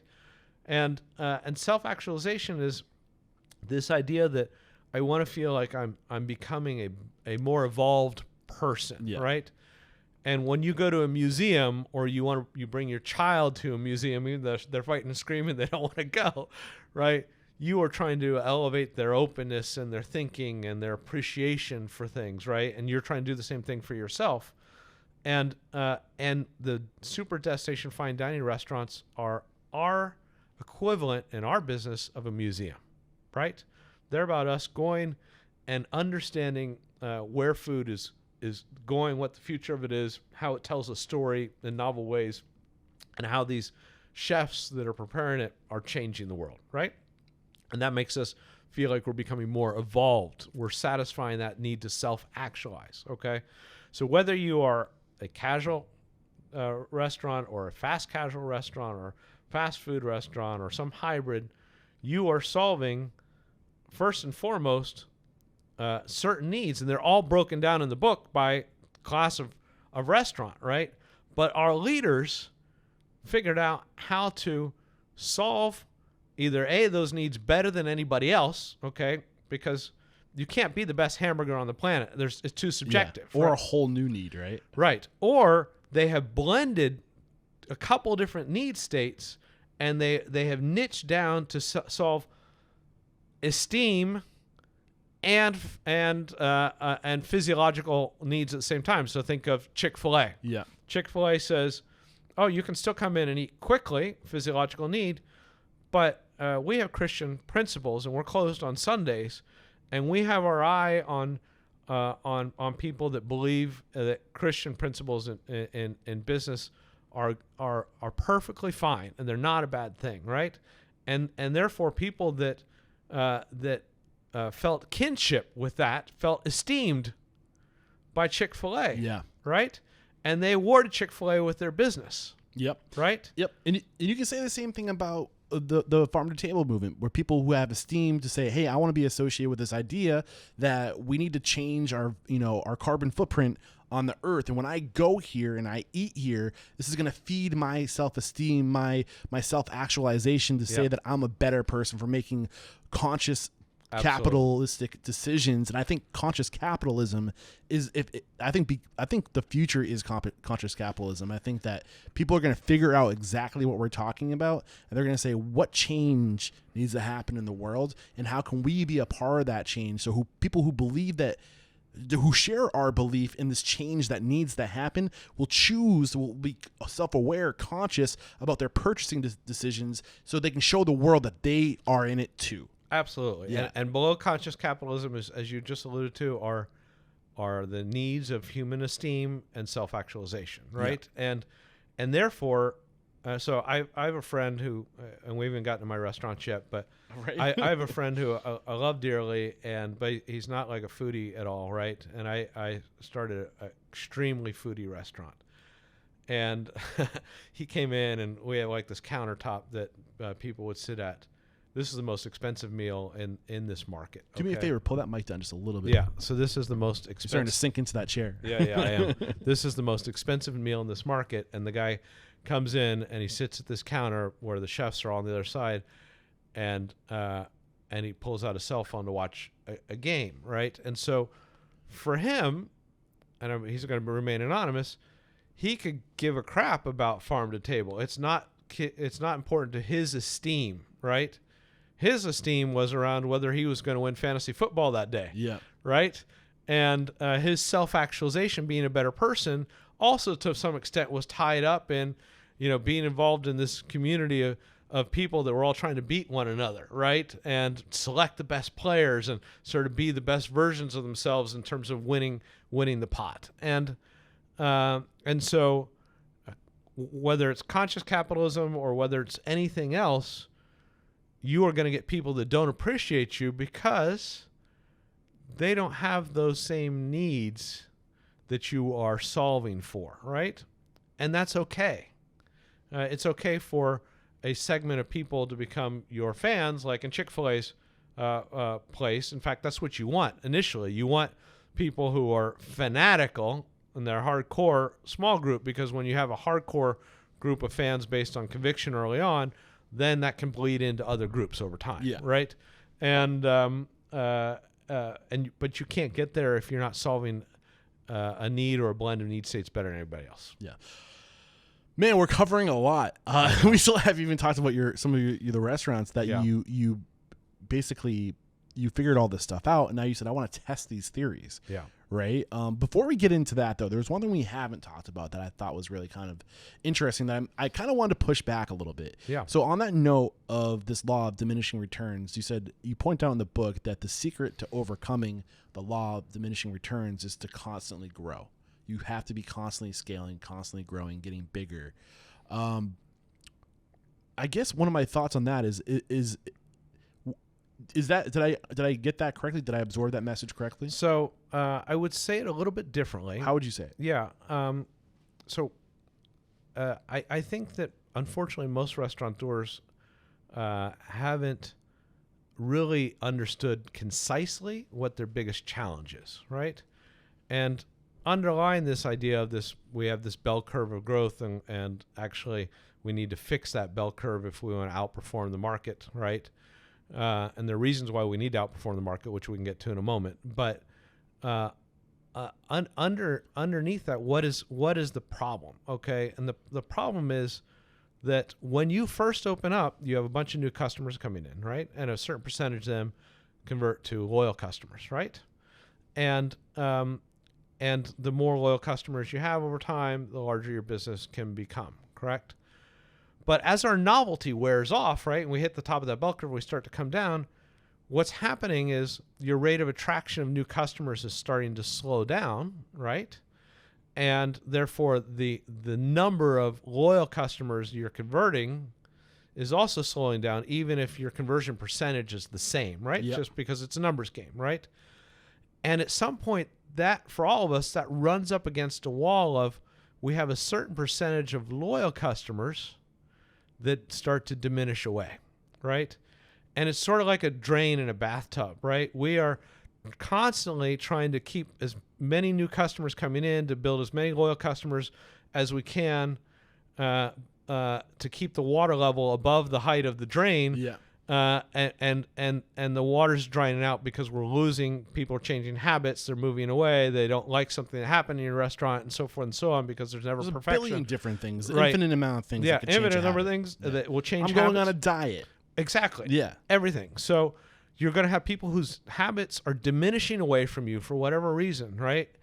And you are now in this battle where your novelty is no longer enough to produce enough loyal new customers, to get enough loyal customers to really outpace materially the number of customers you're losing, right? And now you're stuck. And that's where most of us get stuck in market rate, or more or less market rate growth for the long term, right? And so when I say you have to keep growing, right, what you're saying about keep growing is, no, I'm saying you actually have to keep finding ways to speed up the number of new customers that are coming in, right?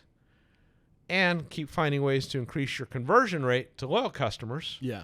So that you are always able to outpace. Yeah. Okay. And the diminishing customers. And if you can get to a point where your new customers are coming in at a rate bigger than your physical space can handle, then it makes sense to scale and grow, because you want to capture. Right. Exactly right. So you're pushing against all the limits of the physical limits of your business, right?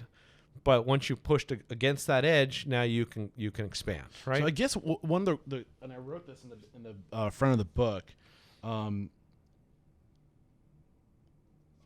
So what if people don't want to grow? So what if your desire is to be a small mom and pop who has your loyal customers, and you're just happy being small? Yeah. Is that a scenario that's possible?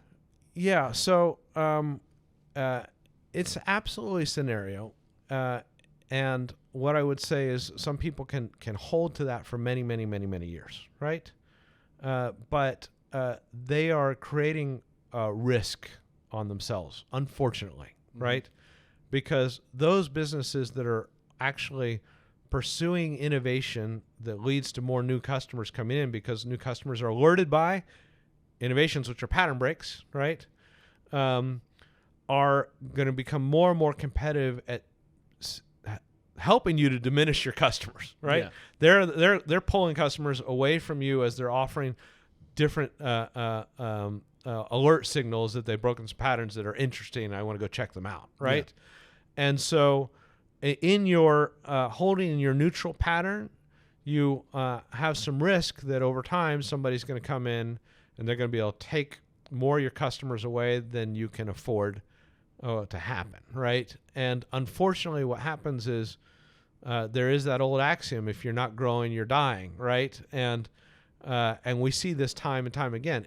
Somebody might be able to hold on for 15 or 20 years, okay? Because their small town doesn't change much, right? but then in one day everything changes. Yeah.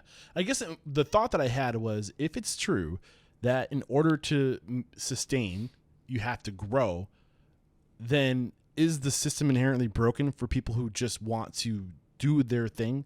And maybe if that's the case, if you're someone who just wants to do your thing, then maybe you shouldn't be an owner. Maybe you should be an employee, right? Like maybe that the world of ownership isn't for you. But if that's the case, if we can't just be small mom and pops and just do our thing, is the system broken? Is capitalism broken? Is capitalism inherently just not going to work because like we're not hardwired as human beings to constantly be reinventing, redefining ourselves, changing ourselves? Sometimes people just want to fucking be who the hell they are. Yeah. We're human beings. Yeah. Yeah. You know, we're not human changers. Yeah. Like, so capitalism is a destructive type of model, right? and I'm not saying I'm not trying to come off as a huge lefty right now. I'm No, just no, saying, like, no, but you're right. It's listen, I have many small restaurant tours that I speak with quite a bit, and they're all facing the dilemma that you're identifying, right? And that is, actually, I just wanted to like be a part of my community. yeah, right. I want to, and I want to make, but I want to have an opportunity to make a decent living, right? And my answer is capitalism is destructive, and unfortunately, you're either destroying, other people's models, and you're scaling up your own, or you are at risk. Maybe not today, but you're at risk of being on the bad end of that. Yeah. Okay. And that's just the reality. And part of that formula is, as we all know, the more that we grow, the more economies of scale we get. And so our financial metrics start to get better so that we can reinvest and make improvements at a faster rate than those that are holding the status quo. And so just in that alone, we are setting ourselves up for being uncompetitive in terms of being able to reinvest and improve our business compared to others, right? Yeah. And so small businesses must be started, unfortunately, if you want to make them sustainable in terms of providing a good income for your family over the long run, as businesses to grow into bigger businesses and then bigger businesses and then bigger businesses. The game always is, eventually those who become global brands win, right? And if that's the game they're playing, though, right? But is there a different game that you can win in a different game where maybe why not play the game of I don't want to change and I want to see if I can stay and live my modest lifestyle, live my my $70,000 a year income lifestyle where I have my $250,000, $300,000 home where I'm in the middle of nowhere and I'm happy. Okay, so shall we introduce some macrofinance for a moment? I mean, maybe no. I want to go to this. This is important. Are we talking about the three here. categories? No. We're talking about, folks. We're going to talk about something that's not in the book, but everybody should understand, right? The inflation rate, we've all been hearing this recently, has been getting higher, right? And that means that under Eric's example, that $70,000 you're making, according to the official inflation rate, is actually going to be worth, $65,000 next year in spending power, right? And then $60,000. And unfortunately, the world has changed over the last, really since 2008, and COVID accelerated it, where there's so much fresh money in the economy in every single market in the world, because they're all increasing their money supplies, that the value of the dollar is decreasing in terms of purchasing power. And that means if you're holding an income level and you run that out 10 years, actually that $70,000 is probably worth, on a compounded basis, $15,000 10 years from now, right? Yeah. And so even when inflation was in normal levels, let's call it 1.5%, right? But on a compounded basis, if you're holding at roughly the same income, every few years, you're actually seeing a fairly dramatic ability attack on your disposable income for things beyond necessities, right? If things are getting more expensive, then shouldn't we also increase our costs, Our prices? Our prices. Yeah. Isn't that the natural solution to that? It is the natural solution, but and as I've told many restaurateurs over the last couple of years, you need to be increasing your prices probably every quarter. Okay. Without any sort of that way people shame. don't get hit with the $1 up check, maybe a 5 cents exactly here. 5 cents here, 5 cents there, but also just because it's moving, the cost of living is moving even quarter by quarter right now, right? Especially right now with COVID. Especially right now. Okay, but there's a super debt cycle that's going on where it's actually not going to slow down. Okay, and that's because there's so much debt and so much interest on the debt that it's a snowball effect where they just have to keep putting more and more money into the system just to cover interest payments. So inflation is not going to materially change unless there's some technological revolution that makes everything more efficient. You're going to get into blockchain, aren't you? Well, we could, but I wasn't intending to. But I was just sort of throwing it out there where it's a hope and a prayer that there's going to be so much technological change, right? Well, I don't think it's a hope or a prayer. I think it's inevitable. If you talk about Moore's Law, it's going to happen. Well, it's going to happen. I agree. But I what I'm trying to say to people is I don't think we should wait for that, right? And so the only thing you can do is, so if you look at analysts and economists who are not part of the federal government, they're saying actually real inflation is 10 to 15% right now. Okay, and there are all sorts of ways that you can see how the formal calculation of factors that go into it are undercounting it. And so what that means is your revenue needs to increase by 10 or 15% a year, just so you can hold steady state. And what that means is you need to increase your what you pay everybody by 10 or 15% a year, just so they can hold steady state, right? And if you can't hold steady state, then you're in trouble. And so somebody who is growing quickly like Chipotle, right, is able to get more and more efficiencies and invest in more and more efficiencies so that they have fewer people and they can therefore pay people more, right? And so they can continue to outgrow their same stores every year compared to the rest of the market, so they have more resources. And so what happens is with the scenario of I just want to hold on to my restaurant that produces more or less the same amount of money for me, maybe a little bit more every year, is your ability to afford labor, your ability to afford new technologies, it won't be there. It won't be there compared to everybody else. And again, there are many restaurants that are in small towns that will hear this and say, yeah, but nobody ever comes to my town. And then I'm going to say, actually, ghost kitchens are coming for you, right? Yeah. And so bigger brands are going to be able to come into your market very inexpensively. And so things are there's a new age for restaurants that's unfolding right now. It's an entirely new age we've never seen before. And we've just now seen the shadows of it.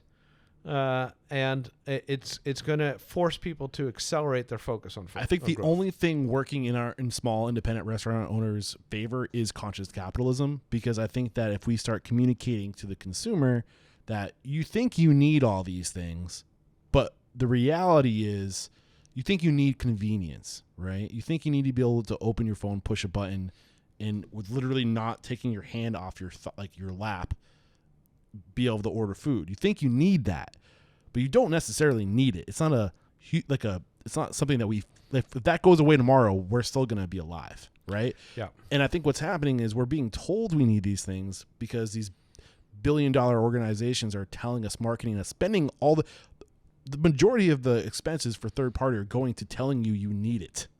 Yeah. Right? And I think that we need to kind of wake people up and say, do you need to be able to push a button, one push of a button that remembers your order exactly and where you live? Do you need that? And if you do need that, at what cost? Yeah. So I listen, in terms of local independent restaurants, I agree with you 100%, with the following caveat. So I'm going to give you an example, right? I will pay more to go to a local restaurant. I like to sit at the countertops. It's always been a thing for me. So I like to sit, my wife and I will go sit like at the bar, have a glass of wine, leave the kids at home, right? And like to eat at the bar and talk to the bartender or who's there behind the bar, right? And and I will pay more gladly without even thinking about it if I know that bartender and we have a history together, right? And I had a place like that. We still haven't even gotten into your places. Yeah, I well, know, no, but sorry. I'm not talking about one of my restaurants. Oh, I'm talking like a place I would go to all the time You patroned. for that, right? And, but the day the bartender leaves,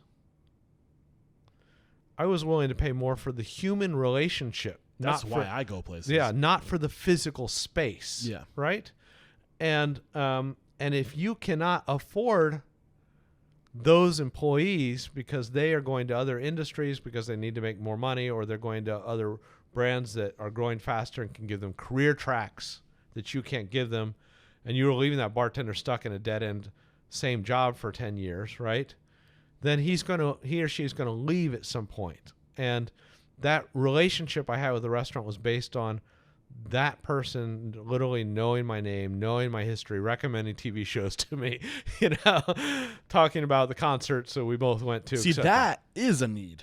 Well, it is. It's love and belonging. That's a need. It is a need. But if we're just sticking to this example of I don't want to grow my restaurant, I want to sort of keep a steady state, it becomes really hard to keep that human relationship side on your side of the counter, right, as a restaurateur, if you can't give people career tracks and more allow them to survive. Okay, with more money. I'm happy you're going this career track. So when I think of growth, Yeah. I think of creating opportunity for other people. Right. And that's the kind of growth that I want people to think of, that your ability to give other people growth will in return give you So growth. how do you do that in the scenario of I don't want to change my restaurant? You can't. Yeah, you can't. Yeah. Right? And so you're killing yourself. But you can say small if you want to, and by giving somebody else an opportunity, because if they scale and go on and do their own thing, and if you foot the bill for that, they're going to bring in another channel of revenue for you because you're going to have a stake in that business, maybe as an operating partner. Like you can bring people up, you can invest in them for a percentage of their business, right? Or you can share ownership in that business because you helped them, like you were their investor. So you can create other channels. There's other ways of creating wealth. That I think that's another big problem with restaurant owners. We only think of one channel of revenue. There's multiple ways that you can develop assets for yourself. And I think we need to start thinking about that type of thing too, or even just passive income using our assets. We don't think like this. Yeah. We need to start thinking differently to create multiple channels of revenue, or even just using our brand to be an affiliate marketer of a tool or service that we can have other restaurant owners use, right? Yeah. We get in these boxes and we think the only way to make money is to increase our profit. From our one business, doing business this one way, taking 15%, that's ours. That's the only way to make money. Yeah. There's so many ways to make money. Well, there are. And, I eventually became CFO of that publicly traded company. So I'm a finance guy at the end of the day. And most restaurateurs, unfortunately, don't understand that there's a business for you on the P&L side of your business, and there's also a business for you on the balance sheet side of your business, right? And they might understand it to the extent that, I'm going to buy my restaurant real estate, right? And therefore, at the end of my career, I'm going to be able to sell it, okay? But actually, when you measure out, it's usually not the best investment, because people who buy the restaurant at the end of your career, right, are discounting to some extent based on the rent that you should have paid yourself, right? And so you're not getting full value for the real estate, which an investor would pay if it was generating separate income, like rental income, and you're not getting full value for the cash flows. There's sort of self-discounting, okay? Got it. And so it's often better to actually go buy some other revenue-generating real estate that just pays a rental income, right? Yeah. And continue trying to negotiate the best lease you can. So, but there's a balance sheet side to the business. Regardless, I would say my general rule of thumb is the lower your income over time, the higher your risk of losing that income altogether. Yeah. Okay. No. And people just need to understand that risk when they're making those decisions. And they also need to understand that when they want to sell their business eventually, what are people buying?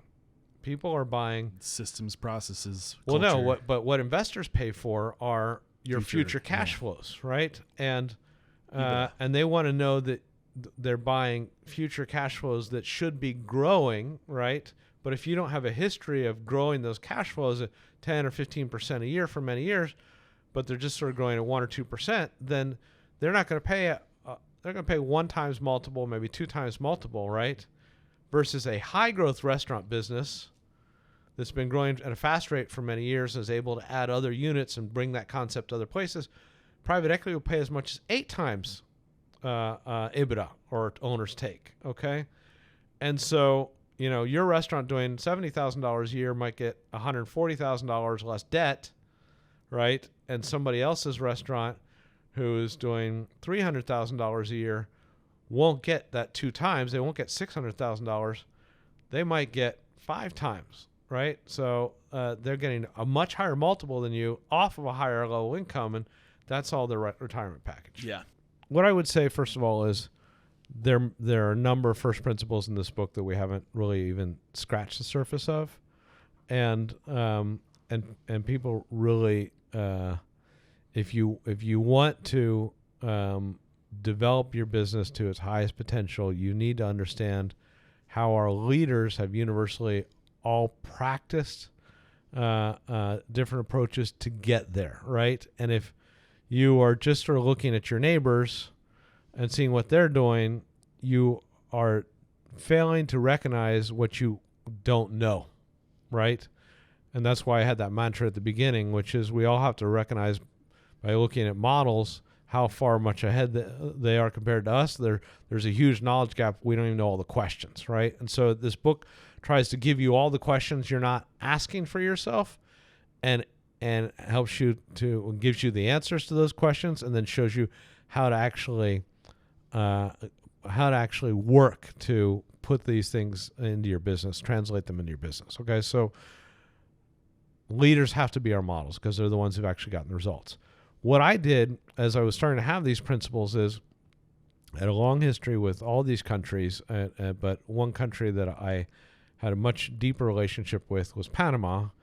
And I was back in Panama. I was walking around this old colonial part of the town, but it was still a fringe area, and there were gangs in the area. And I was actually thinking about, do I buy like a building here, and there's going to be some path of progress here eventually. And I stopped in this hole in the wall little restaurant, and there's one person who worked in the restaurant who was the maitre d', the cook, the waiter, most restaurant cashier. owners during COVID-19. Yeah, right, exactly. And in this case, the guy wasn't even the owner. Okay, he was just the guy. And I started asking him a couple questions about the neighborhood, and I was looking at some real estate. And he said, "Well, if you want to buy something, this restaurant's for sale."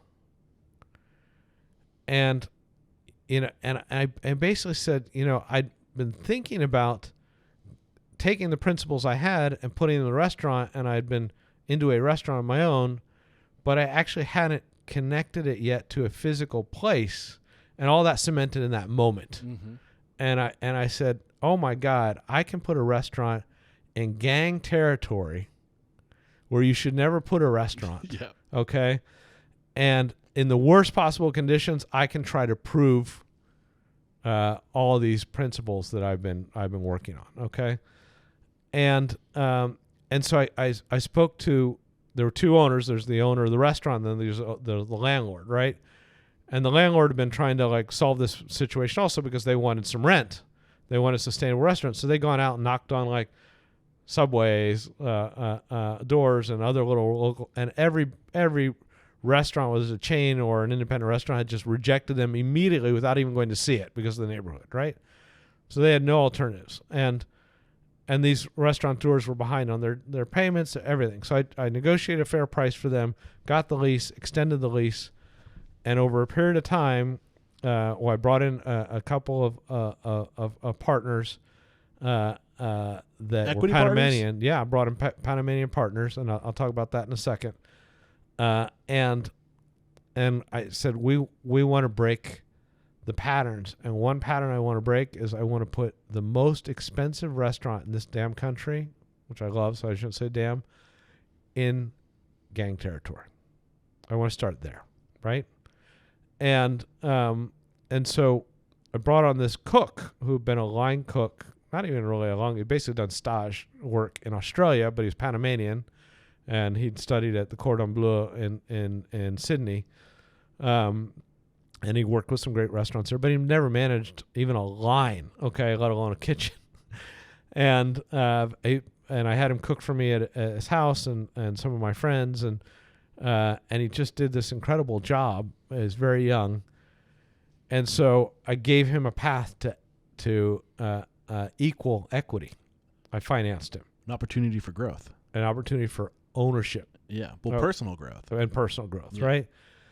And he turned out to be phenomenal to work with because, like you and I are aligned right now, this young kid was very much a sort of progressive forward thinker, right? And we just started exploring pattern break after pattern break after pattern break after pattern break. And we said, well, what is happening in Panamanian cuisine is what happened in many parts of the world, and that is it's basically country cuisine. It's starchy, fried, heavy, and it hasn't changed in centuries, okay? Literally. It's what a farmer would eat in the country. It was what people were eating in the city. It was just like, what is that chain? Like Roy Rogers, that chain, you're just moving it to a city. It's still that same Roy Rogers food, right? And so we raised a series of questions for ourselves around these principles. And one of the questions was, how do we do the opposite of this pattern, right? And the opposite was, well, we can try to make it very light fare. We can try to make it gourmet fare. And then we said, well, what are some of the other challenges in the market? It's a very diverse market. People don't realize this, but it's sort of like a microcosm of what happened in the United States. Many different immigrants and waves of immigrants from all over the world, right? And so it had no culinary identity. No culinary identity, exactly. But an abundance amount of food. But not like totally like no big plates of food. Yeah, big plates of food. There wasn't scarcity. No, there wasn't scarcity. But most of the ingredients were ingredients that had been brought from other parts of the world, and they were just locally farmed. But right? There was scarcity in something. Well, there was scarcity of native endemic ingredients making their way into the food, right? And but most of all, what sort of the question we came up with was, the food that Panamanians eat today tells the story of Panama's rural farming past. How do we tell stories every day of where Panama has come from, where it is today, and where it's going, reflecting all of its diversity, right? And we said, actually, we don't serve food. We're going to serve stories, right? And that became our pattern break. We're not in the restaurant business to serve food. We are in the restaurant business to serve stories that collectively, in a single sit-down, fixed-price meal, 10 plates are going to tell the whole history of the country and the whole sort of ethnic diversity of the country, right? What need was that serving? Yeah, so that's a great question. So in Esteem, right, because there are really just 5 core needs when you look at Maslow's hierarchy. For Panamanians, it was serving pride. Okay? Identity. Okay? What would happen, what we noticed in the market is people would come from different parts of the world to visit their Panamanian friends, or they come for business and they'd have Panamanian counterparts, and they weren't taking them out for Panamanian food. Even though the visitors wanted to try the local cuisine, they were taking them out to the best Italian restaurant, the best French restaurant, right? Because they didn't think that their food was elevated enough to provide a special experience, okay, to these folks. And so we said, actually, what we want to do is we want to serve something that they're so proud of that they want to bring every visitor here, okay? And so we want to tell every different Panamanian's story through the plates we serve. And so when we came up with a plate, it would have some essence of Panama to it. It could have been a traditional recipe. It could have been ingredients that they saw in their childhood, right?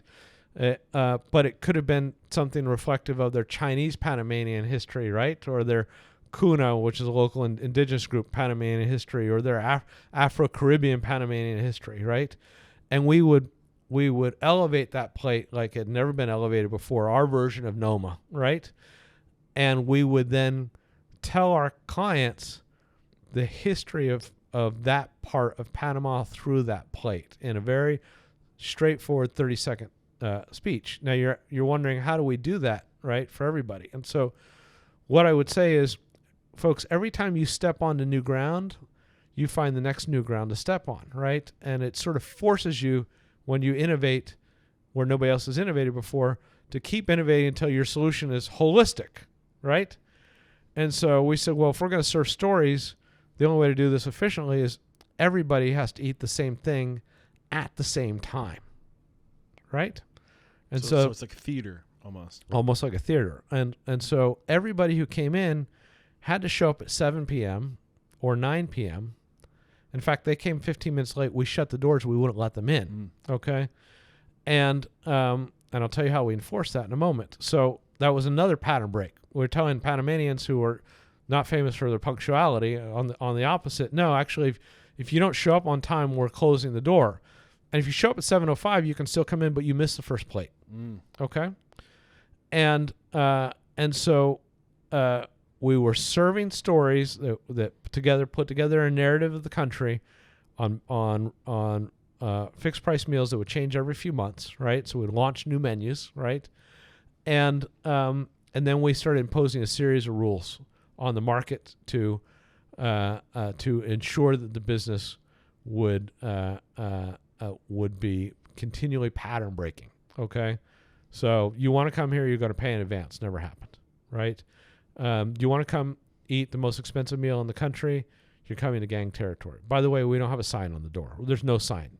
Okay, so you got to come find this place yourself in gang territory, and so forth and so on, right? Until we had so many rules, and people who had never had to jump through rules ever because it was easy to get in any restaurant, there wasn't the scarcity, were jumping through all sorts of pattern-breaking rules to get into, to such an extent, remember they're paying up front, that we were booked every single seat 3 months in advance. Every single seat. The How highest. many seats? Well, it was up to 21. Okay. It's tiny, okay? 2 turns a night. 2 turns a night, okay? 5 nights a week, okay? No lunch. But you have to understand, people are paying 3 months in advance for a table. So you're liquid. Well, yeah, it totally changed the cash flows of the business because we were only buying inventory for whoever had paid. Yeah. So not only are we discussing how you're using I can't say that Juxtaposition. word. Juxtaposition. Not only are you tapping into the need that people didn't realize they needed, right? Identity and what was the other word you used? Well, it was esteem. And also, so for visitors, it was self-actualization. We became that museum quality restaurant where they could now understand the local culture better than any other restaurant could gift them. Pretty much any place on the planet, in my opinion, because we actually became the most dedicated storyteller you've ever seen in the restaurant space. You're right? breaking habits. Totally breaking habits. Right. And the other thing that we really didn't get too much into in today's conversation is you're changing the business model.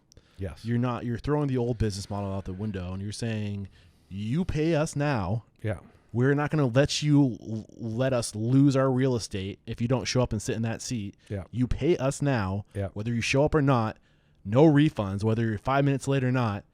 You're paying for that first course still if you don't eat it. Yeah. And I think this is what we need to do. We have been so reactive to the market that we let them tread all over us. Yeah. I think it's time to push back and say, no, we need to be profitable. And you need to respect our business and our profits. What I would say is rules are financially valuable just in that they differentiate you. Yeah. Right?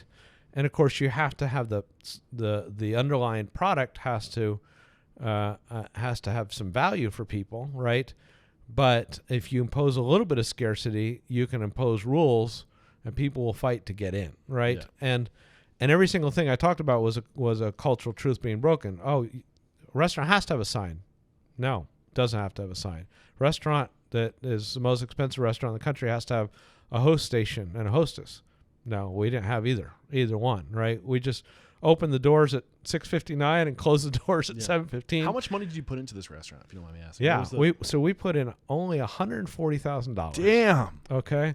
U.S. or is that U.S. Okay. Okay. And with no marketing budget, no PR budget, we got written up all over the world, and the 50 best named us on their Discovery series within, I think that was year two, year 3. Okay. And then we founded as a group a second restaurant that broke patterns in different ways. In Panama? Yep. And that restaurant also got named on the Discovery series, which there might be others, but I'm not aware of 2 restaurants from the same group being on their Discovery series list. Right. That's beautiful. That restaurant, second restaurant, which by the way, New Worlder, which I don't know if you know them, they're like a great international foodie magazine. They named us one of the 15 most important restaurant openings of the world throughout the Americas. We spent $40,000 to $50,000 in the second restaurant. Wow. No budget for anything. Well, but the pattern breaks brought the media on top of us. Yeah. Okay? That's the point. Yeah. Great lessons. And I've really enjoyed this conversation. Are there any truths that we did not touch on that you were hoping to bring to the surface today? You know what? There are a number of them. There are literally 100 different lessons around outperformance and truths and truth breaking in the book. It literally numbers out to 100. And what I would say is, read the book, take the notes in the margin, and treat it with the dignity that the lessons that are gifted from our restaurant leaders deserve, because they're the ones who've actually made it. You know, coaches, consultants, your friends down the street at other restaurants, local marketing groups, they haven't made it that far. So if you want to model correctly, you have to model based on the right number of people, or the right people. Sorry. Yeah. We still haven't named the name of these restaurants yet. I mean, you said So the first restaurant is called Donde Jose. Okay. Which it's the first time I'm hearing the name of the restaurant. Yeah, isn't that funny? But you can look it up. Okay, so Donde Jose is so remember I brought on some equity partners. I brought on this young cook, and I didn't want the restaurant to be about me. I'm not a Panamanian. This is telling Panamanian stories. So I went to Jose and Alberto, my other partner and a really good friend of mine, and I said, I want to name this place Jose's Place. Okay? I want to name the most expensive restaurant in the country Jose's Place, which is what Donde Jose means, which is the name of the chef. Okay? And the second restaurant is named Lo Que Hay, which means whatever we have. Right? I finally found the one page that gives like the details that I was like, this isn't. It's in the very back of the book that I didn't read the about the author section. Sorry, I was more about the content than about me. But Lo Que Hay basically means whatever we have, right? And it's sort of a street version of Donde Jose, where we're making one meal a year at I guess what you would call fast casual pricing. It was fast casual. It was basically it was basically you walk in, you order, there's a couple of counters, you eat, and you walk out. But it was like a gourmet quality food at fast casual pricing with no service whatsoever. And we served Lo Que Hay, whatever we made that day. And every day we made something different. Yeah. And it was all chef driven. I love that. So one of the things I like to resurface the mission statement of Restaurant Unstoppable. It's to inspire, empower, and transform the industry. And you've definitely done that for us today. You've definitely inspired us. You've definitely empowered us for sure. And I'm curious, what needs to change about our industry? What's broken with our industry? What needs to change? What's wrong with our industry? Yeah. So we do not have an education system in our industry that enables us to really understand the most successful approaches to doing really well in this industry. And I think, Eric, you are working your butt off. I'm sharing stories, but I haven't created a system. Well, yeah, but you're doing that. You're out interviewing all these incredible people and allowing them a platform to tell how they've done things. But we need to continue to get better and better organized at identifying the universal first principles so that everybody can, like the ABCs, know them, right? Yeah. And we're not there yet. Yeah. And I think we also need to change the culture of the industry into one that is about everybody else, not you, right? And this idea that if we can change, if we can empower the industry, we can create more opportunity. If we can diversify the industry, we can create more opportunity. If we can, it's all about everybody else. And if we have that mentality, then absolutely, we will be taken care of. Yeah, absolutely. I mean, as I tell restaurateurs that I work with, your job is to find out how you are being of service to the world through your restaurant that is not just about the food and the beverage, right? But what other needs you're fulfilling that relate to the restaurant, okay? And when you found out how you're going to be of service to the world, by solving needs, by breaking truths that you're helping people to sort of uncover new ideas, you'll get there. So we identify what's broken. What are we going to do to change that? How do we create this system of universal education? Yeah, well, that's a great question. My first step is publish the book and beg people to understand this is not about some words that I made up, but this is about 10 years of research of what our leaders are doing, and I'm begging everybody here to figure out what our leaders are doing. And then the next step, I'm trying to figure that out. I'm trying to figure out, are there many trainings, but there's challenges in our industry because, as you and I have spoken about, people have their heads down, right, and they're in their stuff every day.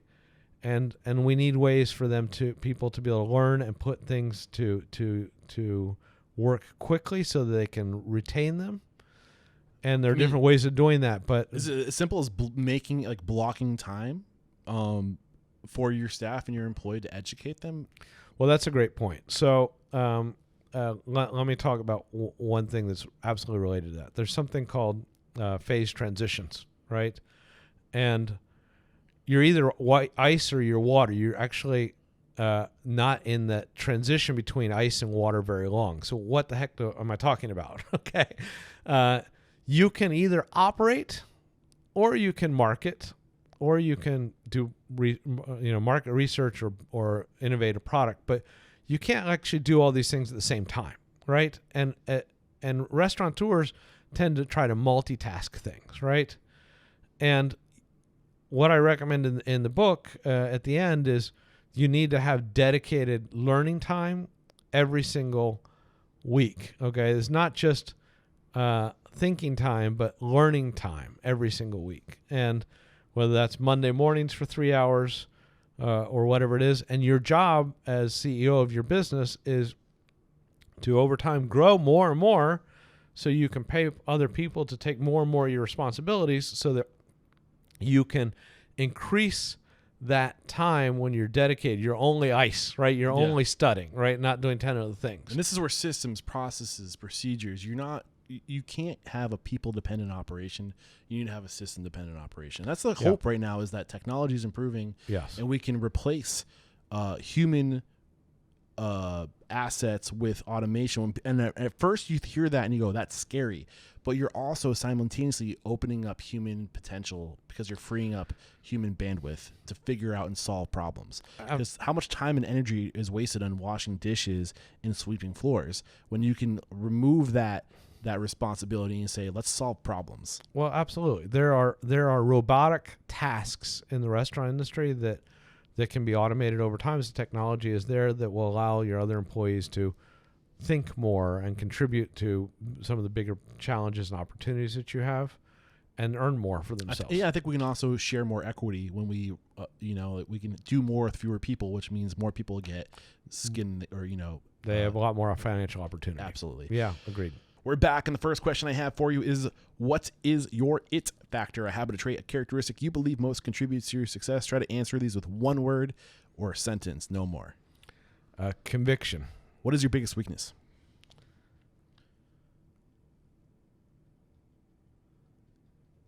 Too creative. What is one question you ask or thing you look for when you're growing a team? Alignment. What's your biggest challenge today? Getting the word out. How are you dealing with it? going on podcasts? Every possible way I can, but number one way is sitting here with Eric. So bless him. What is one code of conduct or behavior you teach your team? A core value, a way to be, a way to act. Take off time for thinking. What is one uncommon standard of service you teach your team? So something that's common within the four walls of your restaurants, not common throughout the industry. Be yourself. What's one book that's a must read to make us a better person or a restaurant owner? Obviously, Restaurant Strong, but give us another one. So I think if you read Setting the Table 5 times, you will actually start to see a lot more than you've seen the first time or two. Particularly if you read Restaurant Strong first, it will unfold a lot of the genius that Danny Myers has that is not obvious with his words. Yeah. What is one thing you feel restaurateurs don't do well enough or often enough? Learn. What is one service you recommend people outsource or hire for? Canva. Love Canva. Everybody should use Canva. And what is Canva? So Canva, Canva, it's just a little graphic design platform to drag and drop. Yeah, but all the templates, and it's super cheap. All the graphics you see for Restaurant Unstoppable were built on Canva. I love Canva. Yeah, that's great. What is one technology that you've recently adopted within your restaurants that's had a huge impact on profitability, communications, anything along those lines? So what I would tell everybody is that I am increasingly recommending that people investigate cloud kitchens and ghost kitchens because they're coming for our businesses. This is the last question. It's a doozy, so get ready for it. If you got the news, you'd be leaving this world tomorrow. All the memories of you, your work, and your restaurants would be gone with your departure, with the exception of 3 pieces of wisdom you could leave behind for the good of humanity and for your legacy. What would those pieces of wisdom be? One-on-one counts more than anything else. The history of your relationships with people matters incredibly. So, Eric, my relationship over many years of time has real value, right, in terms of time committed, and get a dog. Yeah. I loved this conversation. I wish I could bring a dog on the road with me. I would do it in an RP. Oh, God, yes. But he wouldn't be too happy, or she wouldn't be too happy hanging out on my Honda Fit while I'm in the restaurant. The last question, I already asked you the last question, but we do wrap up every episode by calling somebody out. Yeah. So who do you respect and admire, and maybe people I should be making an example of while I'm here in Tampa for this 48 hours? Yeah. You actually already called them out. Great question. So I admire restaurants that are on the cusp of greatness, right? Where you actually see the change happening in their heads and their thinking and in their businesses, right? They've already gotten through the first couple phases. And in Tampa, I recommend 4. One is Loli's, which is an authentic Mexican fast casual place, but very, very special and unique, and a story of immigrants like we all are. Another will be Hail Life, and this is a vegan, dairy-free, food restriction bakery cafe that is doing sexy products with all sorts of restrictions. It's really hard for one to do that. They are moving like crazy. There are 2 local chefs that are already have some national awareness to them. One has a restaurant named Counterculture that I recommend you speak with them. And the other has been a James Beard nominee, and his restaurant is called Rooster in the Till. Been rated the best restaurant in Tampa for a couple of years. Those are all special places that are on the cusp of something extraordinary. Yeah, and you've already reached out on my behalf, so a little teaser there. We're going to try to do our best in the next couple hours, the next days, to get these folks on the show for you. And I just cannot say thank you enough. Before we say thank you, actually, I got to say, what's the best way to connect? And we'll show the book for the camera one more time. Restaurant Strong, the first principles of restaurant outperformance and how to make them work for you. There's a camera. There's a book. If you guys aren't subscribed to my YouTube channel, what the frig? And how can we connect with you? So the easiest way is, well, first of all, if you buy the book at the end of every chapter, there are different ways to sort of connect with my ecosystem that give you like additional case studies and things like that, right? But two is, if you go to Facebook, if you're on Facebook, just do a search for Restaurant Strong Community, and there are thousands of restaurant owners in that group that I commune with every day, basically, and we talk a lot about these sorts of things. So it's free. Just go in and start getting engaged. We have a book group in there. We have we do interviews with food critics recently, and it's just, there's a lot going on that provides value. Email me, peter@peterlesar.com, LESAR.com. I respond to emails, believe it or not. Peter, thank you so much for taking the time to share your story, your knowledge, and your mentorship. There is no question, my man, you are unstoppable. Eric, you are a hero in this industry. Thank you you so much for all the gifts you give everybody. It's a pleasure to serve. I really love doing it, so thank you. But yeah, awesome. We'll cut it there. There is no question. I think I already said this, but you kind of took me back a little. I'll say it again. There is no question. You are unstoppable.